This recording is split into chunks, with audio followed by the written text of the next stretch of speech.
वाक्ये यतिराजस्य कथयन्ति यदाख्यया तस्य दाशरथेः पादौ शिरसा धारयाम्यहम् अपगतमदमानैरन्तिमोपायनिष्ठैः अधिगतपरमार्थैरर्थकामानपेक्षैः निखिलजनसुहृद्भिर्निर्जितक्रोधलोकैः परवरमुनिभृत्यैः अस्तु मे नित्ययोगः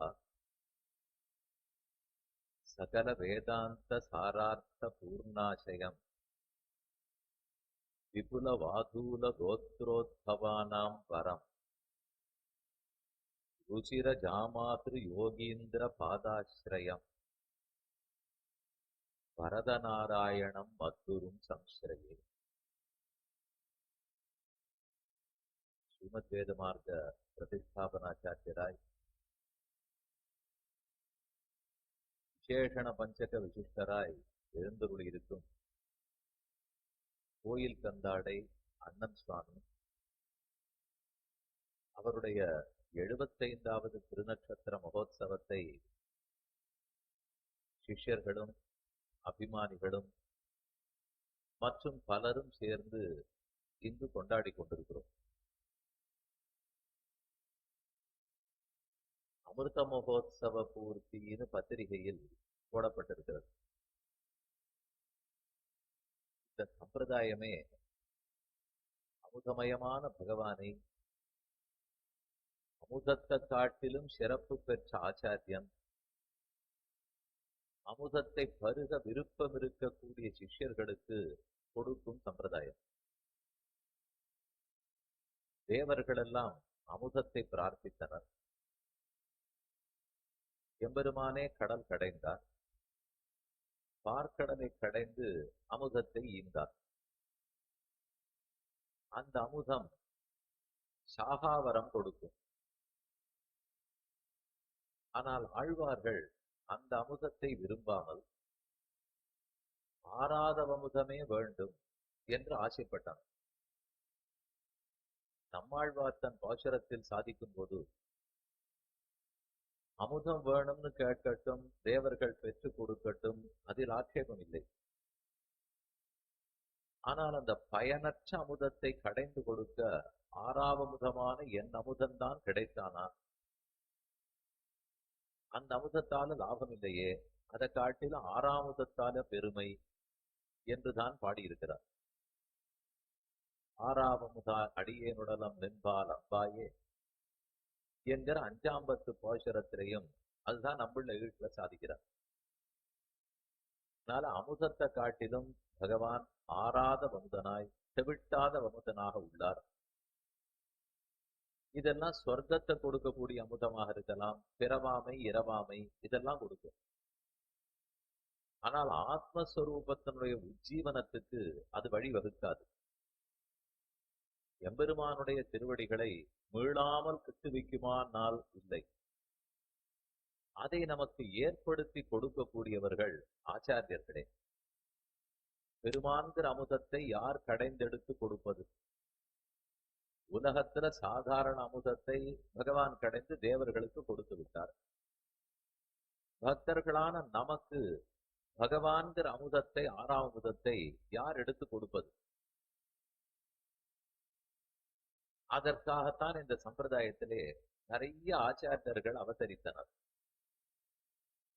சுவாமி ராமானுஜரை ஜெகதாச்சாரியர்னு கொண்டாடுகிறோம். இந்த ஆச்சாரியர்களுக்கெல்லாம் தலைவராக இருக்கிறார். இந்த கட்டுப்பாடு, இந்த திட்டம் ஒரு அழகான ஏற்பாடு. எம்பெருமானே தன் திருவுள்ளத்திலே கொண்டு இந்த சம்சாரிகள் எல்லாம் முக்தி அடைவதற்கு நாம கீழே சென்று திருத்தி அவதாரங்கள் பண்ணி இதெல்லாம் சமப்படுவதை விட அவர்களை கொண்டே அவர்களை திருத்த வேணும் என்று தன் திருவுள்ளத்தில் சங்கல்பித்தார். அப்படின்னா இந்த ஜீவாத்மாக்கள் மனுஷர்களாக பிறந்திருக்க நம்ம ஆட்ட இருக்கிற சிலரை கொண்டே அதுல சிறப்பானவர்களை கொண்டு நம்மை திருத்த வேணுங்கிறதுக்கு தான் ஆழ்வார்களை எல்லாம் மனிதர்களாக அவதரிப்பித்தார். இல்லைன்னா ஆழ்வார்கள் யாரு? அவர்கள் எல்லாமே நித்திய சூரிகள். நித்திய சூரிகள் திவ்ய சூரிகளாக பிறந்தனர். நித்திய சூரினா ஆதிசேஷன், விஸ்வக்சேனர், கருடன், இவர்களெல்லாம் நித்திய சூரிகள். இவர்களை பார்த்து தான் பூலோகத்தில் போய் பிறந்து திருத்தி விட்டு வாருங்கோள்னு பெருமான் நியமிக்கிறார். சங்கு, கதை, வாழ், ஆழி, இந்த வரிசையில இருக்கிற 4 தான் முதல் 4 ஆழ்வார்களாக அவதரித்தது. ஆழ்வார் பாசுரத்திலேயே ஒன் சங்கதவான் ஆழியான் ஒருவன் அடியேன் உள்ளான்னு பாடினார். சங்கு, கதை, வாழ், ஆழி. சங்கத்தினுடைய அம்சம்தான் பொய்கை ஆழ்வார், கதையினுடைய அம்சம்தான் பூதத்தாழ்வார், வாழ்னுடைய அம்சம்தான் பேயாழ்வார், சக்கரத்தினுடைய அம்சம்தான் திருமிழி ஆழ்வார். சங்கு, கதை, வாழ், ஆழ். இதே போல விஸ்வக்சேனருடைய அம்சமாகவே சுவாமி நம்மாழ்வார் அவதரித்தார். கருடனே பெரியாழ்வாராக அவதரித்தார். இப்படி ஒவ்வொரு ஆழ்வார்களும் அவதரித்தனர். அவர்கள் எல்லாருமே மனுஷர்கள் தான். ஆனா ஆழ்வார்கள் அவதரித்து வேதத்தை தமிழாக்கி 4000 திவ்ய பிரபந்தங்களையும் பாடினார்கள். அவர்களுக்கு லட்சியம் எல்லாமே பெருமான், அவன் திருமேனி, அவன் குணங்கள், அவனை அடைவது, அவனை நினைத்து காதலாலே கனிந்து உருகுவது, நாயிகா பாவத்தோட பாடுவது, அனுகரிப்பது, மடலெடுப்பது, தூது விடுவது, இவையெல்லாம் தான் ஆழ்வார்களுக்கு லட்சியம். இதெல்லாம் தாண்டி நேரம் இருக்குமானால் நம் போன்ற அடியார்களுக்கு உபதேசிப்பார்கள். அவர்களுக்கு உபதேசம் முக்கியமில்லை, அனுபவம் தான் முக்கியம். நம்மிடத்திலே எடுத்து பார்ப்போம். இங்க இத்தனை பேர் அமர்ந்திருக்கிறோமே, இதுல எத்தனை பேருக்கு குண அனுபவமே முக்கியமா இருக்கும்? எத்தனை பேருக்கு கைங்கரியம் பணி செய்திருப்பது முக்கியமா இருக்கும்? எத்தனை பேருக்கு தியானம் பண்ணிட்டு இருக்கிறது முக்கியமா இருக்கும்? யாருக்கெல்லாம் நாம சங்கீர்த்தனத்துல விருப்பம் இருக்கும்? நமக்குள்ளே இப்ப பிரிச்சுடலாம். எல்லாருக்கும் எல்லாத்திலையும் விருப்பம் இருக்குன்னு சொல்ல முடியாது. நிறைய காலக்ஷேபம் கேட்கணும், உபன்யாசங்கள்லாம் கேட்கணும், புஸ்தகத்தை படிக்கணும். எத்தனை புஸ்தகம் இந்த சம்பிரதாயத்தில் உண்டோ எல்லாத்தையும் வாசிக்கணும். இது ஒரு சிலருக்கு ஆசை. அவர்களை கூட்டு இந்த இடத்துல பெருக்குங்கோ, மெழுகுங்கோ, தொடைங்கோ, கோலம் போடுங்கோ, நாற்காலி எல்லாம் எடுத்து போடுங்கோ, பூத்தொடுத்து கொடுங்கோ அப்படின்னால் அவ்வளவா விருப்பம் இருக்காது. அதே இந்த ஏற்பாடுகள் எல்லாம் பண்றதுக்கு சில பேருக்கு விருப்பம் இருக்கும். அவர்களை அமர்ந்து கொண்டு அப்படியே பகவானை தியானம் பண்ணுங்கோனால் எங்களால முடியாது சுவாமி, ஓடி ஆடி வேலை செய்ய சொல்லியிருந்தா செய்வோம், இதுக்கு மேல உட்கார்ந்து தியானம் பண்றதுன்னா குணானுபவம் எங்களால ஆகாது. சிலர் இருக்கலாம், நாம சங்கீர்த்தனத்துல சிலருக்கு விருப்பம். ஆனா பகவானே என்ன ஏற்பாடு பண்ணிட்டார்? மனத்தாலோ, மொழியாலோ, மெய்யாலோ எப்படி ஒன்னால கைங்கரியம் பண்ண முடியுமோ அப்படி பண்ணலாம். இப்படித்தான்ங்கிறது இல்லை. இதுல 3ஆலும் பண்ண முடியுமானால் ரொம்ப சௌக்கியம். வாயினால் பாடி மனத்தினால் சிந்திக்க தூமலர் தூவி தொழுதுன்னு ஆண்டாள் பாசுரத்துல சொன்னா போரே. எல்லா விதத்திலையும் கைங்கரியம் பண்ண முடியும்னா முடியலாம். ஆனா ஆழ்வார்களை பொறுத்த வரைக்கும் பகவானையே நினைத்து உள்கலங்கி மோகித்து அப்படியே 6 மாச காலம் மயக்கமா இருந்து அவனை அனுபவித்தல், அவனுடைய குணங்களை விடாமல் துதித்தல், இதுதான் ஆழ்வார்களுக்கு முடியும். பகவான் பார்த்தார், நாம போய் அவதாரம் பண்ணித்தான் திருத்த முடியல, ஆழ்வார்களை பிறக்க சொன்னோம். ஆழ்வார்களும் அவதரித்து 4000 நன்னதான் பாடினார்கள். ஆனா உபதேசத்தில் அவ்வளவா அவர்களுக்கு எண்ணம் இல்லை. உண்டு, ஆழ்வார்கள் பாசுரத்திலையும் உபதேச பதிகங்கள் இருக்கின்றன. ஆனா கொஞ்ச நேரம் உபதேசம் பண்றதுக்குள்ளாக இது என்ன, இவர்களுக்கு எவ்வளவு நேரம் சொல்ல போறோம், நாம இந்த உலகத்தை திருத்த அவர் தான் திருத்தணும்னு அவர்களுக்கே தோணிப்படும். அதுக்கு மேல அவர்கள் ஈடுபட மாட்டார்கள். அதனால பகவான் மறுபடியும் சங்கல்பித்தார், ஆச்சாரியர்கள்ங்கிற பெரிய கோஷ்டியை இப்பூவுலகத்துல பிறக்க செய்தார்கள். அவர்கள் உபதேசத்துல நாட்டம் கொண்டவர்களார்கள், அனுபவத்துல நாட்டம் கொண்டவர்கள் ஆழ்வார்கள். உபதேசத்திலேயே நிரதர்களாக ஆசை உடையவர்களாக இருந்தவர்கள் ஆச்சாரியர்கள். அப்படிப்பட்ட ஆச்சாரியர்கள்ல மூத்தவர் சுவாமி நாதமுனிகள் திருவவதாரம் பண்ணினார். நாதமுனிகள் உய்ய கொண்டார், மணக்கால் நம்பிகள் ஆள வந்தார். நாதமுனிகளுடைய திருப்பேரனார் ஆள வந்தார். அப்புறம் ஆள வந்தாருக்கு சிஷ்யர் பெரிய நம்பிகள், பெரிய திருமல நம்பிகள், திருக்கோட்டியூர் நம்பிகள், திருமாலை ஆண்டான், ஆழ்வார் திருவரங்க பெருமாள் அரையர், இந்த மகானுபாவர்கள் எல்லாம் அவதரித்தார்கள்.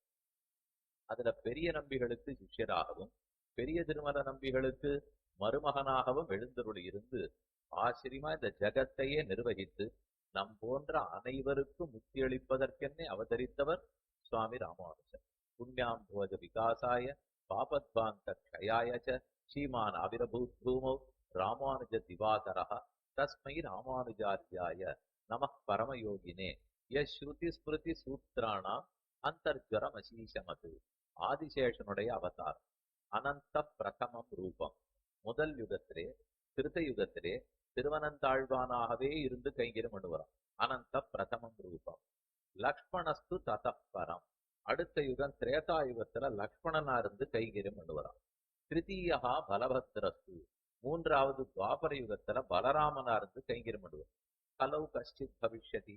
கலியுகத்திலே அந்த ஆதிசேஷன் யாராக பிறப்பார்? அப்ப பெருமாள் அவதரிக்கிறார். முதல்ல ஸ்ரீமன் நாராயணனா இருந்தார், அடுத்தது ராமனாக அவதரித்தார், அடுத்தது கண்ணனாக அவதரித்தார். பெருமானும் மறுபடியும் அவதரிக்கணும். அதே போல அவருக்கு கைங்கரியம் பண்ணக்கூடிய ஆதிசேஷனும் அடுத்தடுத்து அவதரிக்கிறார். முதல் யுகத்தில் அனந்தன் ஆதிசேஷன், அடுத்த யுகத்தில் லக்ஷ்மணன், மூன்றாவது துவாபர யுகத்திலே ஆசிரிமான பலராமன், கடைசி யுகத்துல யாராக ஆதிசேஷன் அவதரிக்க போகிறார் என்று மகான்களெல்லாம் கேள்வி கேட்டுக் கொண்டிருக்கிற கலவு ராமானுஜஸ்ததா. கலியுகத்துல ராமானுஜராகவே அவதரிக்க போகிறார். ராமானுஜரா அவதரிக்கிறது ஆதிசேஷன் சொன்னால், அதே கலியுகத்தில் பகவான் அவதரிக்கணுமே. ஆதிசேஷன் ராமானுஜராக அவதரித்து விட்டார். என்ன நட்சத்திரத்தில் அவதரிக்கலாம்? ராமபிரானுடைய திருநட்சத்திரம் புனர்வசு நட்சத்திரம். சித்திர மாசம் புனர்வசு நட்சத்திரத்தில் அவதரித்தார். அந்த ராமனும் திரும்ப பிறந்தாகணும், ஆதிசேஷனும் திரும்ப பிறந்தாகணும். அடுத்தடுத்தே பிறந்தால் நன்றாக இருக்கும் அல்லவா? ரெண்டு திருநட்சத்திரம் பக்கத்துல பக்கத்துல பிறக்கிறதுன்னு ராமனுக்குன்னு இருக்கிற ஒரு வழக்கம். ஏன்னா ராமன் புனர்வசூல அவதரித்தார், புனர்பூசம். அடுத்தது பூசம், புஷ்ய நட்சத்திரத்துல பரதன் அவதரித்தார்.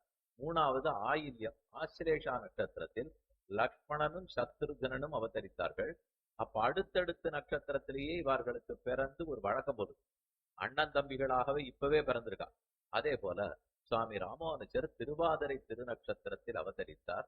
ஆதிசேஷனுடைய அம்சமாக பஞ்ச ஆயுதங்களுடைய சக்தியோட ராமானுஜருடைய அவதாரம் சித்திரையில் செய்ய திருவாதிரை, ஸ்ரீபெரும்புதூரில் திருவவதாரம் பண்ணினார்.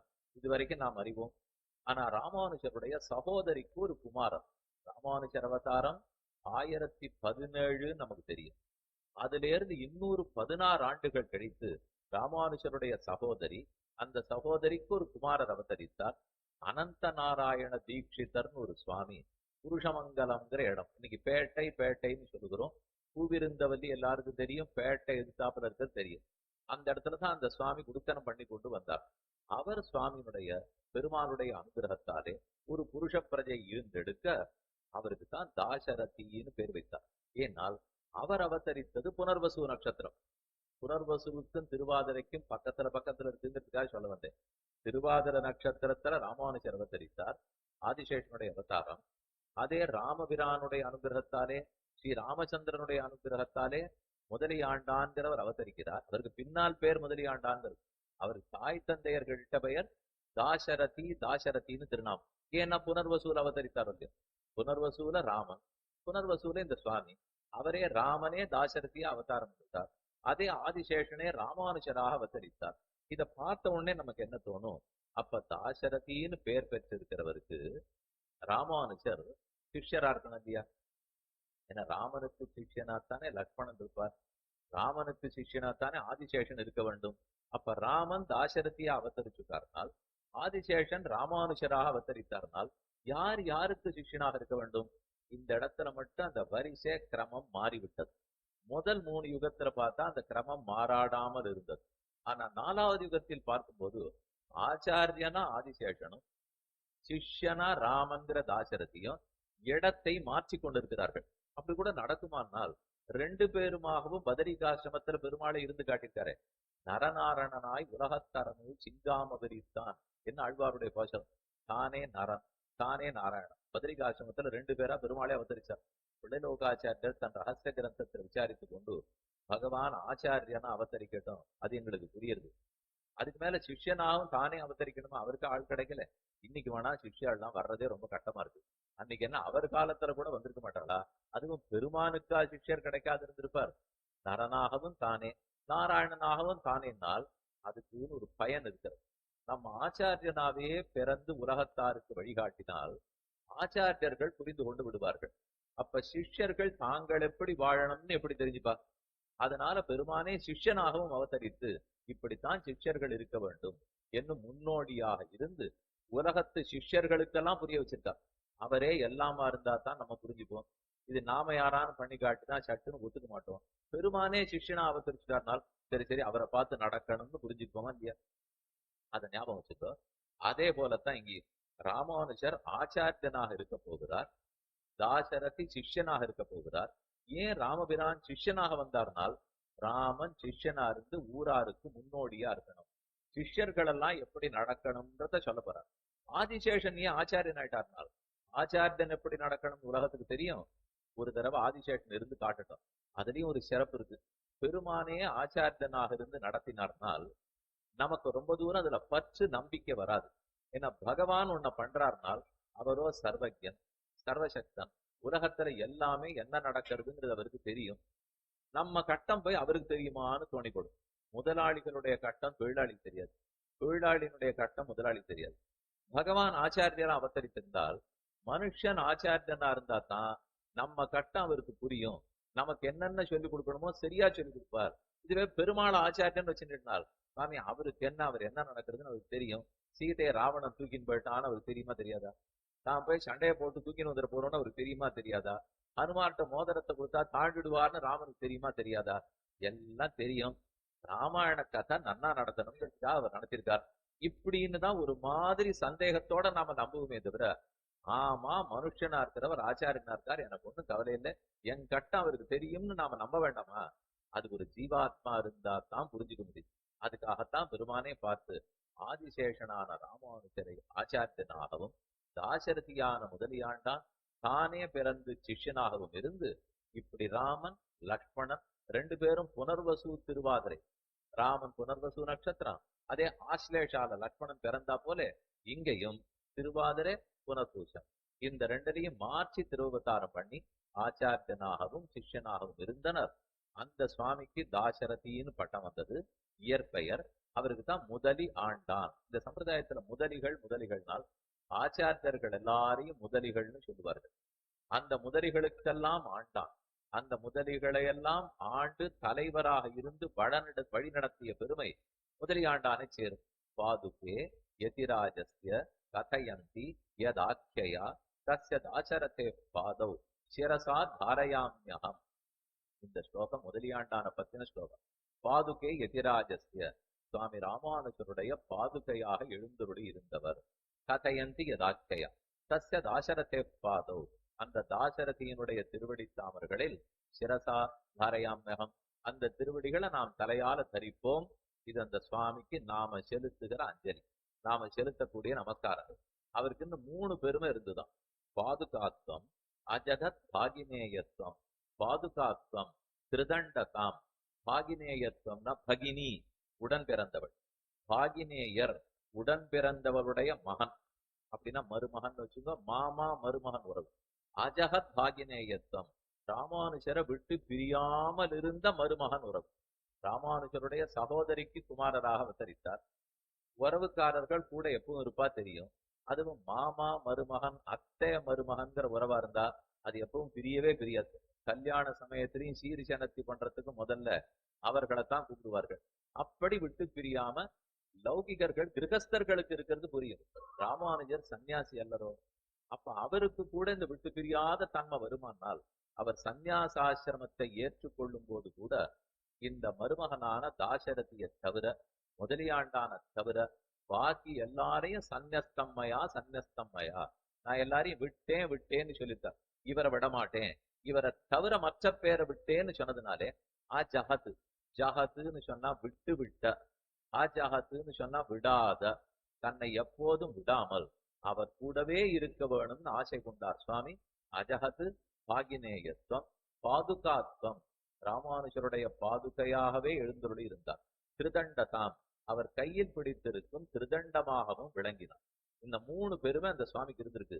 கூறத்தாழ்வான் எப்போதும் சொல்லுவாராம், நான் எவ்வளவுதான் கிரந்த காலக்ஷேபம் பண்ணி இந்த மதத்தை ஸ்தாபிக்கிறதுக்காக சுவாமிக்கு உஷாத்துணையாய் கூடவே கைங்கிரபரராய் இருந்தாலும் திருமேனி சம்பந்தம் தாசரதி முதலியாண்டானுக்குத்தானே உண்டு. அவர் தானே சுவாமிக்கு உறவுக்காரராய் தேக சம்பந்தியாக திருவதாரம் பண்ணினார். அது அவருக்கே உண்டான பெருமைன்னு சொல்லுவாராம். இந்த 3மே கொண்டவர் அவர். கந்தாடையார் வம்சம்னு சொல்லுவார்கள், வாதூல கோத்ரோத்பவர்கள்னு சொல்லுவார்கள், அந்த முதலியாண்டானுக்கு திருக்குமாரர் அவதரித்தார். அவருக்கு திருக்குமாரர் அவதரித்தார். ஒவ்வொருத்தருக்கும் ராமானுஜரோட அவ்வளவு நெருங்கின தொடர்பு. அந்த திருவம்சத்தில் அவதரித்தவர் தான் வரதநாராயண குருன்னு திருநாமம் சாத்தப்பட்ட அண்ணன் சுவாமின்னு பிற்காலத்தில் வழங்கப்பட்ட சுவாமி. அந்த அண்ணன் சுவாமியினுடைய திருவம்சத்தில் அவதரித்தவர் தான் இப்போது எழுந்துள்ளி இருக்கக்கூடிய சுவாமி. இன்று 75வது திருநட்சத்திரம் பூர்த்தியாகி ஐப்பசி பூராடம் கார்த்திகை பூராடம் இன்று கொண்டாடப்பட்டு வரும் ஆச்சரியமான திருநட்சத்திரம். இந்த நட்சத்திரம் அதாவது உத்தராடம். அந்த உத்தராடம் சுவாமியை முன்னாடியே சாதிச்சார். ஒரு மாசத்துக்கு முன்னாடி திருநட்சத்திரம். அதை பக்தர்கள்லாம் சேர்ந்து இன்று கூடி அனுபவிக்க வேணும்னு அவர் ஆசைப்பட்டு, அதனால இது கார்த்திகை மாசம் உத்தராஷாடா நட்சத்திரத்துல இன்று சேலத்தில் நிறைவேறி கொண்டு வருகிறது. இப்படி ஒரு பரம்பரைன்னு வச்சுக்கோங்களேன். அப்ப ராமானுஜர் அவருக்கு திருவுறவாகவே இருந்திருந்த முதலியாண்டான் தாசரதி, அந்த தாசரதியினுடைய திருவம்சத்துல இத்தனை பேர் அவதரித்திருக்கிறார்கள். தாசரதிக்கு கைங்கரியம்னு பார்த்தால் பகவத் அனுகிரகம், பாகவத அனுகிரகம், ஆச்சாரிய அனுகிரகம், இது 3 நிரம்ப பெற்றவர் தான் அவர். அதே போல அந்த சுவாமி அனுகிரகத்தாலே அண்ணன் சுவாமி வரதநாராயண குருவுக்கும் ஆச்சாரிய அனுகிரகம், பாகவத அனுகிரகம், பகவத் அனுகிரகம், இந்த 3 நிரம்ப இருந்தது. அதனாலதான் 1-2 விஷயங்கள் அவரை பத்தி ஆச்சாரிய நிஷ்டையில் அண்ணன், ஆச்சாரிய அபிமானத்தில் அண்ணன் என்று தலைப்பு போடப்பட்டுள்ளது. ஆச்சாரியன்னா 6ன்னு பார்த்தோம். அபிமானம்னா என்னன்னு விண்ணப்பிக்கிறேன். அதை எப்படி அண்ணன் சுவாமி தான் வெளிப்படுத்தினார்ங்கிறதையும் பார்ப்போம். முதல்ல சொல்லணும்னா இது எல்லாமே முதலியாண்டானுக்கு சிறப்பா இருக்கவே அவர் மூலம்தான் இந்த வம்சத்து அனைவருக்குமே கிடைத்தது. அதைத்தான் விபுல வாதூல கோத்ரோத்பவானாம்னு சொல்றாரு. விபுல வாதூல கோத்திரம்ன்றது ரொம்ப பெரிய கோத்திரம். அதனால இந்த வம்சத்தவர்கள் எல்லாருக்குமே வாதூல வம்சம் வாதூல வம்சம்னு சொல்வார்கள். இந்த சுவாமியை பத்தின தனியனை பார்த்தா சகல வேதாந்த சாரார்த்த பூர்ணாசயம், சகல வேதாந்தத்தினுடைய சாரமான அர்த்தமும் பூர்ண ஆசயம். ஜலாசயம்னு சொன்னா நீர்நிலை, இது பக்கத்துல போன இருக்கு பாருங்க, அதுக்கு ஜலாசயம்னு பேர். ஜலம் நிறைந்திருக்கிற இடமா இருந்தா ஜலாசயம், குணம் நிறைந்திருக்கிற இடமா இருந்தா குணாசயம், அர்த்தம் நிறைந்திருக்கிற இடமா இருந்தா அர்த்தாசயம், சாரார்த்த பூர்ணாசயம். வேதாந்தத்தினுடைய சாரமான அர்த்தங்கள் எல்லாம் நிரம்பியவராக காணப்பட்டார். சகல வேதாந்த சாரார்த்த பூர்ணாசிரயம்.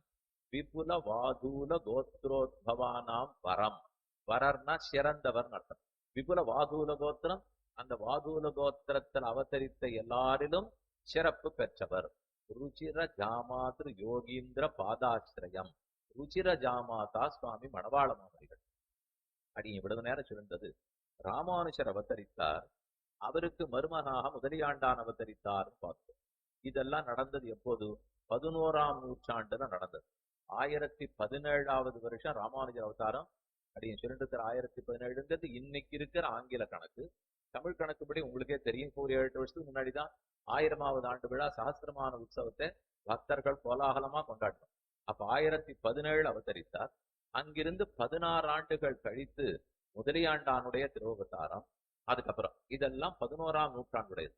அதுக்கப்புறம் 1370-71 இப்பதான் யதி புனரவதாரமாய் யதீந்திர பிரவணர்னு திருநாமம் பெற்ற சுவாமி மணவாள மாமுனிகளுடைய அவதாரம். முதல்ல ஆதிசேஷ அவதாரமா ராமானுஜர் இருந்தார். அவர் 120 ஆண்டுகள் இப்பூவுலகத்துல எழுந்தருள் இருந்து திரும்ப பெருமான் கைங்கிறதுக்கு வைகுந்தத்துக்கு எழுந்துள் விட்டார். அதுக்கப்புறம் அவர் விட்டுட்டு போன பணியை தொடர்வதற்காக 1370-71 மணவாள மாமுனிகளுடைய திருவவதாரம். அது நடந்தது ஆழ்வார் திருநகரி. ஒண்ணு தமிழகத்தினுடைய வடக்கு கோடி, இன்னொன்னு தமிழகத்தினுடைய தெற்கு கோடி. வடக்கு கோடியில இருக்கிறது ஸ்ரீபெரும்புதூர், தெற்கு கோடியில இருக்கிறது ஆழ்வார் திருநகரி. 2 பேருமே சன்னியாசிகள், 2 பேருமே ஆதிசேஷனுடைய அவதாரம். இருவருமே மோட்சத்துக்காகவே பிரபத்தி மார்க்கத்தை உபதேசம் பண்ணவர்கள். அந்த மணவாள மாமுனிகள் தான் 1370-71 அவதரித்தார்ந்தாலும் ஐப்பசி மூலத்துல திருவவதாரம் பண்ணியிருந்தாலும் 1414வது வருஷம், கிட்டத்தட்ட அவருக்கு 44 வயசுன்னு வச்சுக்கோங்களேன். 1414வது வருஷம் ஸ்ரீரங்கத்துக்கு எழுந்துள்ளார். நம்பெருமாள் பெரிய பெருமாளை மங்களாசாசனம் பண்றார். அப்போ தெற்கு உத்தர வீதியில இருக்கிற பல்லவராயன் மட்டம், பெருமானுடைய பல்லவராயன் மட்டம், அந்த மட்டத்தை மணவாள மாமனிகளுக்காக ஏற்பாடு பண்ணி இனிமே நீர் இங்கேயே எழுந்துருளிரும் அப்படின்னு பெருமாள் நியமித்து விட்டார். அங்க திருமலையாழ்வார் மண்டபத்தை ஏற்படுத்தி கொண்டார். திருவாய்மொழி காலக்ஷேபம் எல்லாம் சாதித்து கொண்டு மணவாள் மாமனிகள் அங்க எழுந்துருளி இருந்த காலம். அவரிடத்துல ஆசிரியத்தவர் தான் இப்ப நாம பார்க்க போற அண்ணன் சுவாமி. முதலியாண்டானுடைய வம்சத்தவர். முதலியாண்டான் காலத்துல ராமானுஜரை ஆசிரியிச்சுட்டார். ராமானுஜருடைய அதே அந்த ஊராண்வழி சம்பிரதாயத்துல கடைசியா மணவாள மாமனிகள் அவதரிக்கிறார். முதலியாண்டானுடைய வம்சத்துல அண்ணன் சுவாமி அவதரிக்கிறார், வரதநாராயண குரு. இவர் திருவடிகளை இவர் பற்றுகிறார். அப்ப அவரும் அவரை பற்றினார், இவரும் இவரை பற்றினார். அதாவது முதலியாண்டான் ராமானுஜரை பற்றினார்.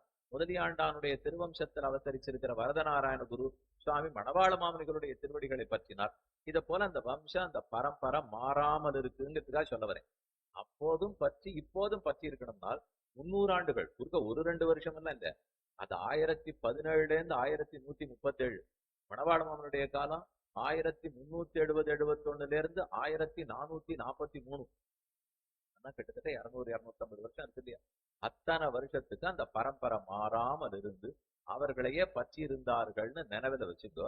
இப்ப அந்த முதலியாண்டான் காலத்துல இருந்து இந்த சுவாமி காலம் வரைக்கும் குறுக்க என்ன ஆச்சுங்கிறத மட்டும் சுருக்கமா விண்ணப்பிக்கிறேன். முதலியாண்டானுக்கே ராமானுஜருடைய அங்கீகாரம் கிடைச்சிருக்குனால், முதல் அங்கீகாரம் நான் சந்நியாச பட்டம் ஏற்றுக்கொள்ளும் போது கூட அவரை விட்டுட போறதில்லை, இதுதான் அங்கீகாரம். பொதுவா சன்னியாசின்னு ஏத்துனுட்டாலே யாரையுமே கூட வைத்துக் கொள்ள மாட்டார்கள், எல்லா பொருளையும் விட்டு விடுவார்கள். ஆச்சாரியன் ராமானுஜரை ஆச்சாரியன்னு கொண்டாடுறோம், ஜெகதாச்சாரியன்னு கொண்டாடுகிறோம். குரு ரிதிச்ச பதம் பாதி, குருங்கிற சொல்லோ ஆச்சாரியங்கிற சொல்லோ ராமானுஜரிடத்துலதான் பூர்ணத்துவத்தை அடைகிறது. அதுதான் நிறம் பெறுகிறது, சித்தி பெறுகிறது. அனைத்துலகும் வாழ பிறந்த எதிராச மாமுனிவான்னு கொண்டாடுகிறோம். ஒத்தர் 2 பேருக்கு மோட்சம் இல்லை, ராமனும் மோட்சம் கொடுத்தார். தன் காலத்தில் இருந்தவர்களுக்கு, அயோத்தியில் இருந்தவர்களுக்கு மோட்சம் கொடுத்தார். ஆனா ராமானுஜர் முக்தி கொடுக்கிறார்னால் தன் காலம், பிற்காலம், தான் ஊர், எந்த ஊர், எதிலிருந்து ஆச்சாரிய சமாச்சயனம் பண்ணி கொண்டாலும் ராமானுஜ சம்பந்தத்தை பெற்றிருந்தாலும் மொத்த பேருக்கு முக்தி அளிக்கிறார். இதனாலதான் பெருமான காட்டிலும் ராமனை விட ராமானுஜருக்கு இருக்கிற ஏற்றம். ராமனிடத்துல ஒரு சொத்து இருந்தா 1 மடங்கா இருக்கணும், ராமானுஜரிடத்துல சொத்து இருந்ததுன்னா 1 மடங்கு 9 மடங்கு ஆயிடும். எங்க சொல்லப்பட்டிருக்குன்னால், ராமன் நாட்டை ஆள்வதற்காக திரும்ப வருகிறார். 14 வருஷம் காட்டுல இருந்தார். அதுக்கப்புறம் ராவணன் ஜெயிச்சுட்டார், அழிந்து போனார். விபீஷணனுக்கு பட்டாபிஷேகம், திரும்ப நந்தி கிராமத்துக்கு வந்துட்டார். அப்ப பரதன் நந்தி கிராமத்திலிருந்து தான் நாட்டை ஆண்டு இருக்கார். ராமன் வந்த உடனே கீழ் வந்து தந்தசம் வைக்கிறார். அப்ப கை கூப்பிட்டு பிரார்த்திக்கிறார், பூஜிதா மாமிதா மாதா தத்தம் ராஜ்.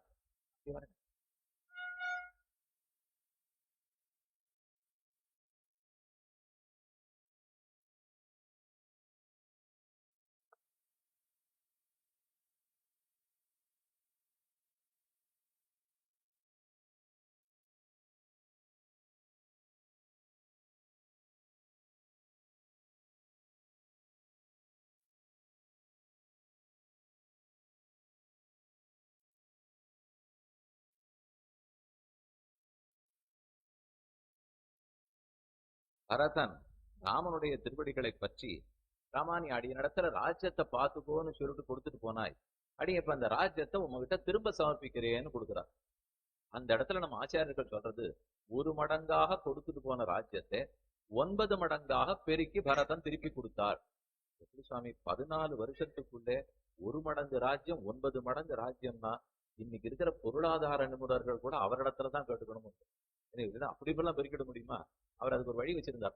பாதுகை, மறுபடியும் நம்ம எந்த பாதுகையை பத்தி இத்தனாழி விண்ணப்பம் பண்ணிட்டேனோ அதே பாதுகையினுடைய சிறப்பு தான் அங்கேயும்.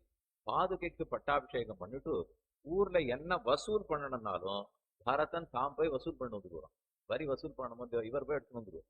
என்ன செலவு வரணும்னாலும், நான் ராஜா இல்ல, பாதுகை தான் ராஜா, அதை கேட்டு செலவழிச்சுங்கன்னு சொல்லிடுவான். பாதுகை வாய திறக்குமா? அதனால செலவே இல்லைன்னு அர்த்தம். வரவெல்லாம் வந்துடும், செலவெல்லாம் பார்த்து பார்த்து ஜாகிரதையா செய்தா, அந்த கட்டுப்பட்டியா பார்த்து செஞ்சாதான் கஜானா நிறையும். அதனால ராமனிடத்துல ராஜ்யம் இருக்கிறச்சே 1 மடங்கா வந்துதான். ராமானுஷரான பாதுகையினிடத்துல ராஜ்யம் இருக்கும்போது 9 மடங்கு ஆயிடுதான். அது போல இங்கேயும் வச்சுக்கணும். பெருமானிடத்துல ராஜ்யம் இருக்கிறத விட பாதுகையான முதலியாண்டான் இடத்துல ராஜ்யம் இருந்ததுனால், அதனாலதான் தென்னரங்கன் செல்வம் முத்தும் திருத்தி வைத்தான் வாழியே ஸ்ரீரங்க ஸ்ரீயம் அனுபத்திரமா மனுதினம் சம்பர்த்தையா என்று ஸ்ரீரங்க ஸ்ரீ இவ்வளவு தூரம் வளர்ந்து காட்சி அளிக்கிறது. எனக்கு சொல்ல வந்தேன், அப்படி ராமானுஜருடைய கடாட்சம் முதலியாண்டானுக்கு இருந்தது. அவர் பாதுகையாகவே இருந்தார், விட்டு பிரியாதவராக இருந்தார். ராமானுஜருடைய கடாட்சத்தை நேர பெற்றிருந்தார். ஆச்சாரியங்கிற சப்தம், அந்த திருநாம ராமானுஜரிடத்திலேயே நிறம் பெறுகிறது. ஆச்சாரியஸ்துதே கதிம் பக்தான்னு சொல்லுவார்கள். நம்ம பகவானுடைய அனுகிரகத்தை எவ்வளவு பெற்றிருந்தாலும் கடைசியான அனுகிரகத்தை ஆச்சாரியன் பண்ணித்தான் பெருமானிடத்தில் கொண்டு போய் நம்மை சேர்ப்பித்தாக வேண்டும்.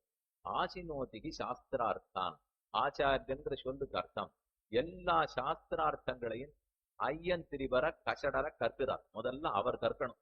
ஆசினோதிகி சாஸ்திரார்த்தான் ஆச்சாரிய ஸ்தாபயத்யபி, அடுத்தது தன் சிஷ்யர்களை எல்லாம் அந்த ஆச்சாரத்துல நிலை நிறுத்த வேண்டும்.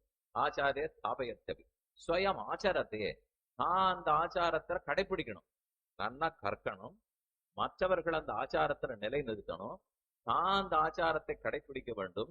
இப்படி யார் இருக்கிறாரோ அவரைத்தான் ஆச்சாரியன் ஆச்சாரியன்னு கொண்டாடுகிறோம். அந்த ஆச்சாரியனிடத்துல அபிமானம், ஆச்சாரியனிடத்துல நிஷ்டைன்னு சொல்லுகிறோம். அது என்ன? பெருமான் திருவடியை பற்றினா சரணாகதி பண்ணோம்னா மோட்சம் கொடுத்துருவார். ஆனா அதை பத்தி சொல்லும் போது பிள்ளை லோகாச்சாரியர் தன்னுடைய சிவஜன மூலத்திலே பக்தியில் அசக்தனுக்கு பிரபத்தி, பிரபத்தியில் அசக்தனுக்கு இதுன்னு ஆச்சாரிய அபிமானங்கிறத பத்தி சொல்றார். கர்மயோகம், ஞான யோகம், பக்தி யோகம், சரணாகதி, இந்த நாளை பத்தி எல்லாருக்கும் தெரியும். கர்ம ஜான யோகங்களோட சகாயம் பண்ணப்பட்ட பக்தி யோகம்ங்கிறது உபாசன மார்க்கம். அதையே உபாயமாக பத்தி மோட்சம் போலாம். அதுதான் பிரம்மசூத்திரத்திலே, உபனிஷத்துக்களிலே, பகவத்கீதையிலே எல்லா இடத்திலையும் சொல்லப்பட்ட மார்க்கம். பக்தி யோகத்தாலே முக்தி, பக்தி முக்தி கொடுக்கும். பக்தியாத் அனன்யா சக்கியா அகமேவம் விதோர்ஜுன ஞாதும் திரட்டுஞ்ச தத்வேன பிரவேட்டுஞ்ச பரந்தபான்னு கண்ணன் சாதிக்கிறார். எம்பெருமானானா அதனுடைய பாஷ்யம் வியாக்கியானத்துல எல்லாம் அது ரொம்ப விளக்கமா சாதித்தார். இந்த மூணு நமக்கு தெரியும், கர்மயோகம், ஞான யோகம், பக்தி யோகம். பக்தி நம்மால முடியலேன்னு வச்சுக்கோ. ஏன்னா பக்தி யோகத்துக்கு அதிகிருதாதிகாரம்னு சொல்லுவார்கள். அதுக்குன்னு அதிகாரம் இருக்கணும். இந்த மாதிரி பிறந்திருக்க வேண்டும், ஆணாக இருக்குமா பெண்ணாக இருக்க வேண்டுமா, இன்னென்ன அனுஷ்டானங்கள் எல்லாம் இருக்க வேண்டும். இத்தனை பல ஆயிரம் ஆண்டுகள் கூட பக்தி சித்தி அடையறதுக்கு நேரம் பிடிக்கலாம். இதெல்லாம் பக்திய உபாயமா கொண்டா, பக்திய மார்க்கமா கொண்டு அதன் மூலம் மோட்சம் போனோம்னா இந்த இன்னல்கள், இந்த இடர்பாடுகள்லாம் இருக்கு. அதெல்லாம் முடியாது. அதனாலதான் கண்ணனே கீதையில சொல்லிட்டார், சர்வ தர்மான் பரித்யஜ்ய மாமேகம் சரணம் பிரஜ அகம் துவா சர்வ பாபேப்யோ மோக்ஷயிஷ்யாமி மா சுச்சா. என்னையே பற்று. நான் இவ்வளவு நேரம் சொல்லிட்டு இருந்த மற்றது எல்லாத்தையும் விட்டுட அர்ஜுனா, என்னை மட்டுமே பற்று. நான் இத்தனை நேரம் கர்ம ஞான பக்தி யோகம் இத்தனையும் சொல்லிட்டு வந்தேனே, அதெல்லாத்தையும் கூட விட்டுடு. சர்வ தர்மான் பரித்யஜ்ய, என்னையே உபாயமாக பற்று. மாமேகம் சரணம் பிரஜ, நான் உன்னை எல்லா பாபங்களில் நின்று விடுவிக்கிறேன், சோகப்படாதே. இதைத்தான் பிரபத்தி சரணாகதின்னு சொல்றோம். பக்தியில நமக்கு பயம் இருந்ததுன்னா சரணாகதி பண்ணிடலாம். பக்தியில என்ன பயம் வரும்? நான் சுதந்திரனா எத்தனை வருஷம் பண்ணிட்டு இருக்கிறது, இது எனக்கு ஆகுமா ஆகாதான்னு தெரியாது, அதிலேயே எனக்கு கொஞ்சம் ஆணவம் எல்லாம் வந்தாலும் வந்துவிடலாம், வேண்டாம் அப்படின்னு பக்தியில அசக்தி இருந்தா சரணாகதிக்கு வந்துடுவோம். அந்த சரணாகதியில அசக்தினால், ஏன்னா சரணாகதி பண்றது பகவானிடத்தே. அவர் சிசுபாலனுக்கு மோட்சம் கொடுத்தாலும் கொடுப்பார், பெத்த தசரதனுக்கு மோட்சம் இல்லையே சொர்க்கத்துக்கு போன்னு சொன்னாலும் சொல்லுவார். இது ரெண்டும் அவர் பண்ணியிருக்கார். தசரதன்னா பெத்தவர், நந்தகோபாலன் அவர்கள்லாம் பெற்றவர்கள். அவர்கள்லாம் சொர்க்கத்துக்கு போயிட்டு என்னைக்கோ மோட்சத்துக்கு போயிருக்கா. ஆனா சிசுபாலன் 100 தடவை விஷமா. ஆனா அந்நின்னான செய் சிசுபாலனும் திருவடி தாட்பால் அடைந்தான் ஆழ்வார் சாதிக்கிறார். அப்ப சிசுபாலனுக்கும் கொடுப்பார், தசரதனுக்கும் கொடுக்க மாட்டார். நம்ம பாடு என்ன நடக்குமோ நடக்காதோ சந்தேகமா இருக்கு. சித்திர் பவதிவா நவா இது சம்சயா அச்சுத சேவினாம். நான் அச்சுதனான பெருமானுடைய திருவடிகளை பற்றினேன், எனக்கு மோட்சங்கிற சித்தி கிடைக்குமோ கிடைக்காதோ, பவதிவா நவா கிடைக்குமா கிடைக்காதா என்கிற சம்சயம் இருந்துட்டே இருக்குமா. ஆனா தத் பக்த பரிச்சர்யா ரதாத்மனாம் ந, அந்த பக்தனான ஆச்சாரியனுடைய திருவடிகளை யார் பற்றி இருக்கிறானோ அவனுக்கு இந்த சந்தேகத்துக்கு இடமே இல்லை. கண்டிப்பா அவனுக்கு மோட்சம் கிடைச்சுடுறது. ஏங்கிறத அந்த சுவாமி ஆச்சரியமா சாதிக்கிறார். கர்மங்களினால நம்ம பிறவி எடுத்திருக்கோம், கர்மத்தினுடைய பலத்தை அனுபவிக்கிறதுக்காக பிறவி எடுத்திருக்கோம். இந்த பிறவியை நமக்கு கொடுத்ததார்?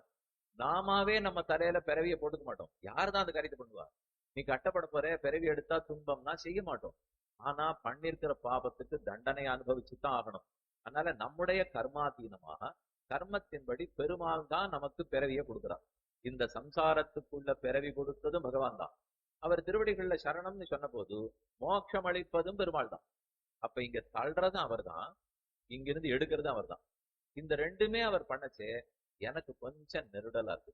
தள்ளுவானன் எடுப்பானன், இதுக்கு அவர் தள்ளாமலே இருந்திருக்கலாம். என்னால் அவரால் அது பண்ண முடியாது. தள்ளித்தான் ஆகணும், இல்லைன்னா என் கர்மத்துக்கு நான் பலத்தை அனுபவிக்க மாட்டேன். கர்மத்துக்கு பலன் கிடையாதுன்னு சொல்லிட்டோம், பலன் உண்டுன்னு சொல்லச்சேவே உலகம் போற போக்கு தாங்கல. இதுக்கு மேல நீ என்ன வேணா பண்ணிக்கோ, உனக்கு ஒண்ணு கட்ட நட்டமே வராதுன்னு சொல்லிட்டா எல்லாருமே தப்புதான் பண்ணிட்டு இருக்கோம். அதனால அப்படி பெருமாள் விட்டுட முடியாது. நம்ம கர்மத்துக்கு பலத்தை அவர் கொடுத்துத்தான் ஆக வேண்டும். அதனால பிறவி கொடுக்கிறார். இது இனிமே வேண்டாம்னு சொல்லி திருவடியை பற்றினோம்னால் முக்தி கொடுக்கிறார். இதுவும் பண்றார், அதுவும் பண்றார். பத்தத்துக்கும் காரணமா இருக்கார், மோட்சத்துக்கும் காரணமா இருக்கார். அதை நினைச்சுதான் எனக்கு கொஞ்சம் கலக்கமா இருக்கு, பயமா இருக்கு. பந்த மோட்சங்கள் ரெண்டுத்துக்கும் காரணமா இருக்காரே, ஒருவேளை என் பந்தத்தையும் திருப்பி திருப்பி ஏற்படுத்திடுவாரோ, முக்தி கொடுப்பாரோன்னு நினைக்கிறதுக்கு அவர் சுதந்திரன். என்ன செய்யறாருன்னு யாரும் கேள்வி கேட்க முடியாது. சுவாதந்திரத்தோட ஈடுபட்டாலே நிரங்குஷ சுவாதந்திரம்னு சொல்லுவார். அடக்குவார் இல்லாத, நிவாரகர் இல்லாத, தடங்களே இல்லாத சுவாதந்திரம். ஒண்ணுமில்லாத என்ன கொண்டு போய் வைகுந்தத்தில் உட்காத்தி வச்சாலும் யாரும் கேட்க முடியாது. வைகுந்தத்துல இருக்கிற ஒரு நித்தியசூரிய பார்த்து நீ போய் கீழே பெறனாலும் யாரும் கேட்க முடியாது. இத்தையும் கொண்டு போய் அங்க உட்காத்துவார், அத்தையும் கொண்டு வந்து கீழே உட்காத்துவார். இது ரெண்டுமே பண்ண முடிஞ்சவரா இருந்தா எனக்கு நம்பிக்கை வரணுமே. எங்கிட்டையும் அவ்வளவெல்லாம் நன்மைகள் இல்லைன்னு தெரியுது. ரெண்டு வித பாப புண்ணிய ரூப கர்மங்கள் இருக்கு. இதுல இருந்து வெளியில வரணும். அதனால அப்படி யோசிச்சு பாக்குறேன். ஈஸ்வரனுடைய சுவாதந்திரத்தை கண்டு பயமா இருக்கு. அவர் என்ன பண்ணுவார்னு தெரியலையே. அப்ப பகவான் வேணா பரதந்திரமாக்கிடலாமா? அவர் சுதந்திரனா இருந்து கேள்வி கேட்க முடியாது இருக்கிறதுனால தானே இவ்வளவு சந்தேகமா இருக்கு. அவரையும் கேள்வி கேட்டு சட்டத்துக்கு உட்பட்டவர், இந்த நாட்டின் ஜனாதிபதியாக இருந்தாலும் பிரதான மந்திரியாக இருந்தாலும் சட்டத்துக்கு கட்டுப்பட்டவரேங்கிற மொழியும் அப்படிலாம் ஒண்ணும் காணும். நம்ம பார்த்தா அப்படியே இருக்கு. போற வர வண்டியில வண்டி காடி போறதை பார்த்தா கூட அவளுக்கு தனி பாதையா தான் இருக்கு. நம்ம போற பாதையில இருக்கிறதா தெரியல. என்ன விதான ஒரு வழக்கு தொடரணும்னா கூட அதுக்குன்னு தனியா ஒரு அனுமதியை போய் உச்ச நீதிமன்றத்துல வாங்கிட்டு வந்தா தான் அப்புறம் தான் தொடரவே முடியும். அதுக்கு ஆளுநர் செய்யணும், ஜனாதிபதி செய்யணுங்கிறா. அதனால யாருக்குமே தனிதான் வச்சுக்கோ. ஆனா பேசறச்சே மட்டும் கடவுளாக இருந்தாலும் சட்டத்துக்கு கட்டுப்பட்டவன் ஓன்னு சத்தம் போடுவார். நியாயமா அது கிடையவே கிடையாது. அவர் ஒரு நாளும் சட்டத்துக்கு கட்டுப்பட தேவையும் இல்லை. அவர் ஒருவேளை சட்டத்துக்கு கட்டுப்பட்டார்னு வச்சுக்கோங்களேன், சட்டப்படிதான் எல்லாம் பண்றேன்னு சொன்னா முதல் இழப்பு யாருக்கு தெரியுமோ? அடியனுக்கும் உங்களுக்கு தான். அது என்ன சார், எங்களுக்கு என்ன கட்டம்? அவர் சட்டத்துக்கு கட்டுப்பட்டார்னா பட்டா சட்டத்தின்படி நம்ம மோட்சத்துக்கு போறோம்னா போகவே போறது இல்லைன்னு அர்த்தம். சட்டத்தை தாண்டி உன்னுடைய பாபங்களை எல்லாம் மன்னித்து கொடுக்கிறேன், மறந்து கொடுக்கிறேன், மன்னித்து கூட இல்ல, உன் பாபங்களை எல்லாம் பார்க்காமலே கொடுக்கிறேன்னு சொன்னா தான் நம்ம மோட்சத்துக்கு போறோம். அதனாலே சத்தம் போடாம வாயை திறக்காம அவர் சுதந்திரனாவே இருக்கட்டும்னு ஒத்துக்கிறது தான் நல்லது. அவர் பரதந்திரன்னு ஆக போனார்னா ஆட்டமே புஸ்தகத்துப்படி நீ என்னைக்கு மோட்சத்துக்கு வார்னா ஆனா நம்ம எல்லாம் போக மாட்டோம். அவர் சுதந்திரனாவே இருக்கட்டும். ஆனா அவன் சுவாதந்திரத்தை கண்டு எனக்கு பயமா இருக்க. பாரதந்திரத்தோட இருக்கிறவர் எனக்கு மோட்சம் கொடுக்க போறார், பாரதந்திரத்தோட இருக்கிறவர் எனக்கு நல்லது பண்ண போறாருன்னா கண்டிப்பா என் பிரார்த்தனையின்படி கொடுத்துடுவார்னு தெரியும். ஆனா சுவாதந்திரத்தோட இருக்கிறவர் கொடுக்க வந்தா கொடுப்பறோ மாட்டாரோ தெரியல. பகவான்கிட்ட பிரார்த்திக்கிறோம், அவரே முடிவெடுத்தார். ஆச்சாரியனா அவதாரம் பண்றேன் பண்ணிட்டா அது மனுஷ பிறவி தானே, அப்ப பரதந்திரர் தானே, நான் தானே பிறந்திருக்கேன், அப்ப மோட்சம் கொடுப்பேன். எப்ப பெருமான் அவதரிக்கிறாரோ மோட்சம் கொடுக்கிற சக்தி அவரிடத்துல இருந்துரும். எப்ப மனுஷனா பிறந்துட்டாரோ சுவாதந்திரம் இருக்காது, பாரதந்திரம் இருந்துரும். நமக்கு இந்த ரெண்டும் தான் வேணும், இதுவும் வேணும் அதுவும் வேணும்.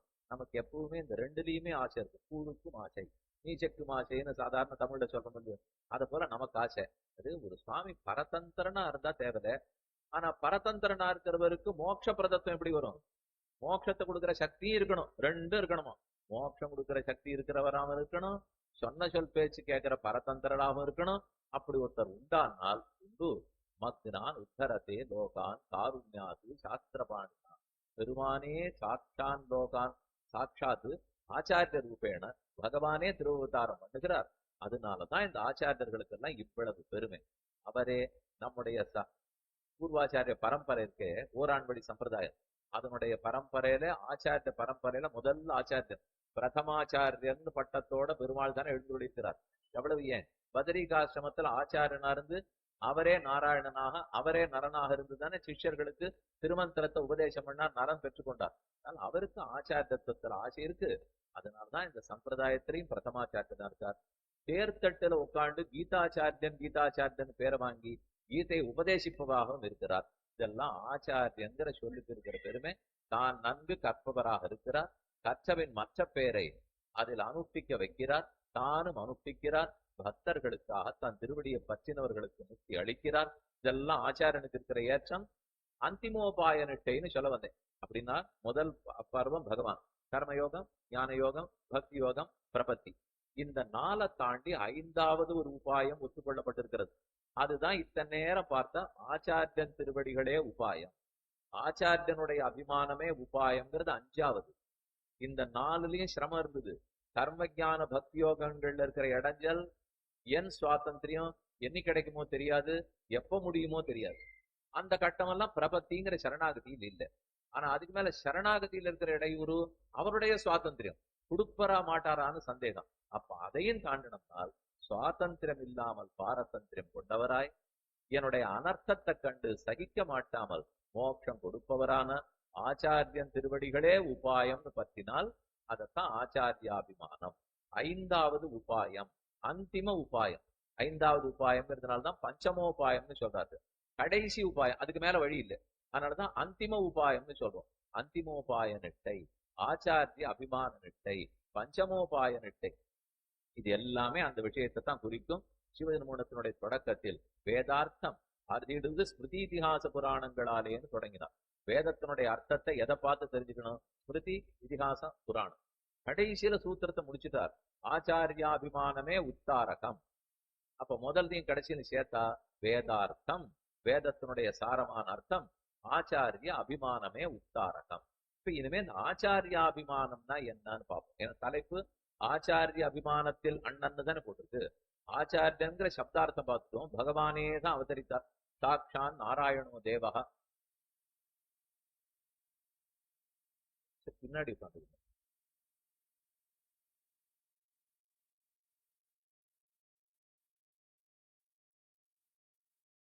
சாட்சான் நாராயணோ தேவகா கிருத்வா மத்தியமையும் தனும் மக்னானுத்தரணே லோகான் காருண்யாது சாஸ்திரபாணினா.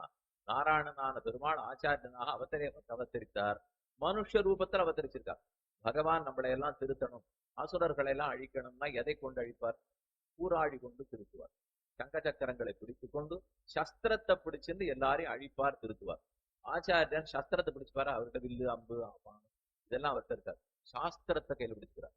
சஸ்திரத்தை கொண்டு திருத்தினது பகவான். சாஸ்திரத்தை கொண்டு திருத்துபவர்கள் ஆச்சாரியர்கள்.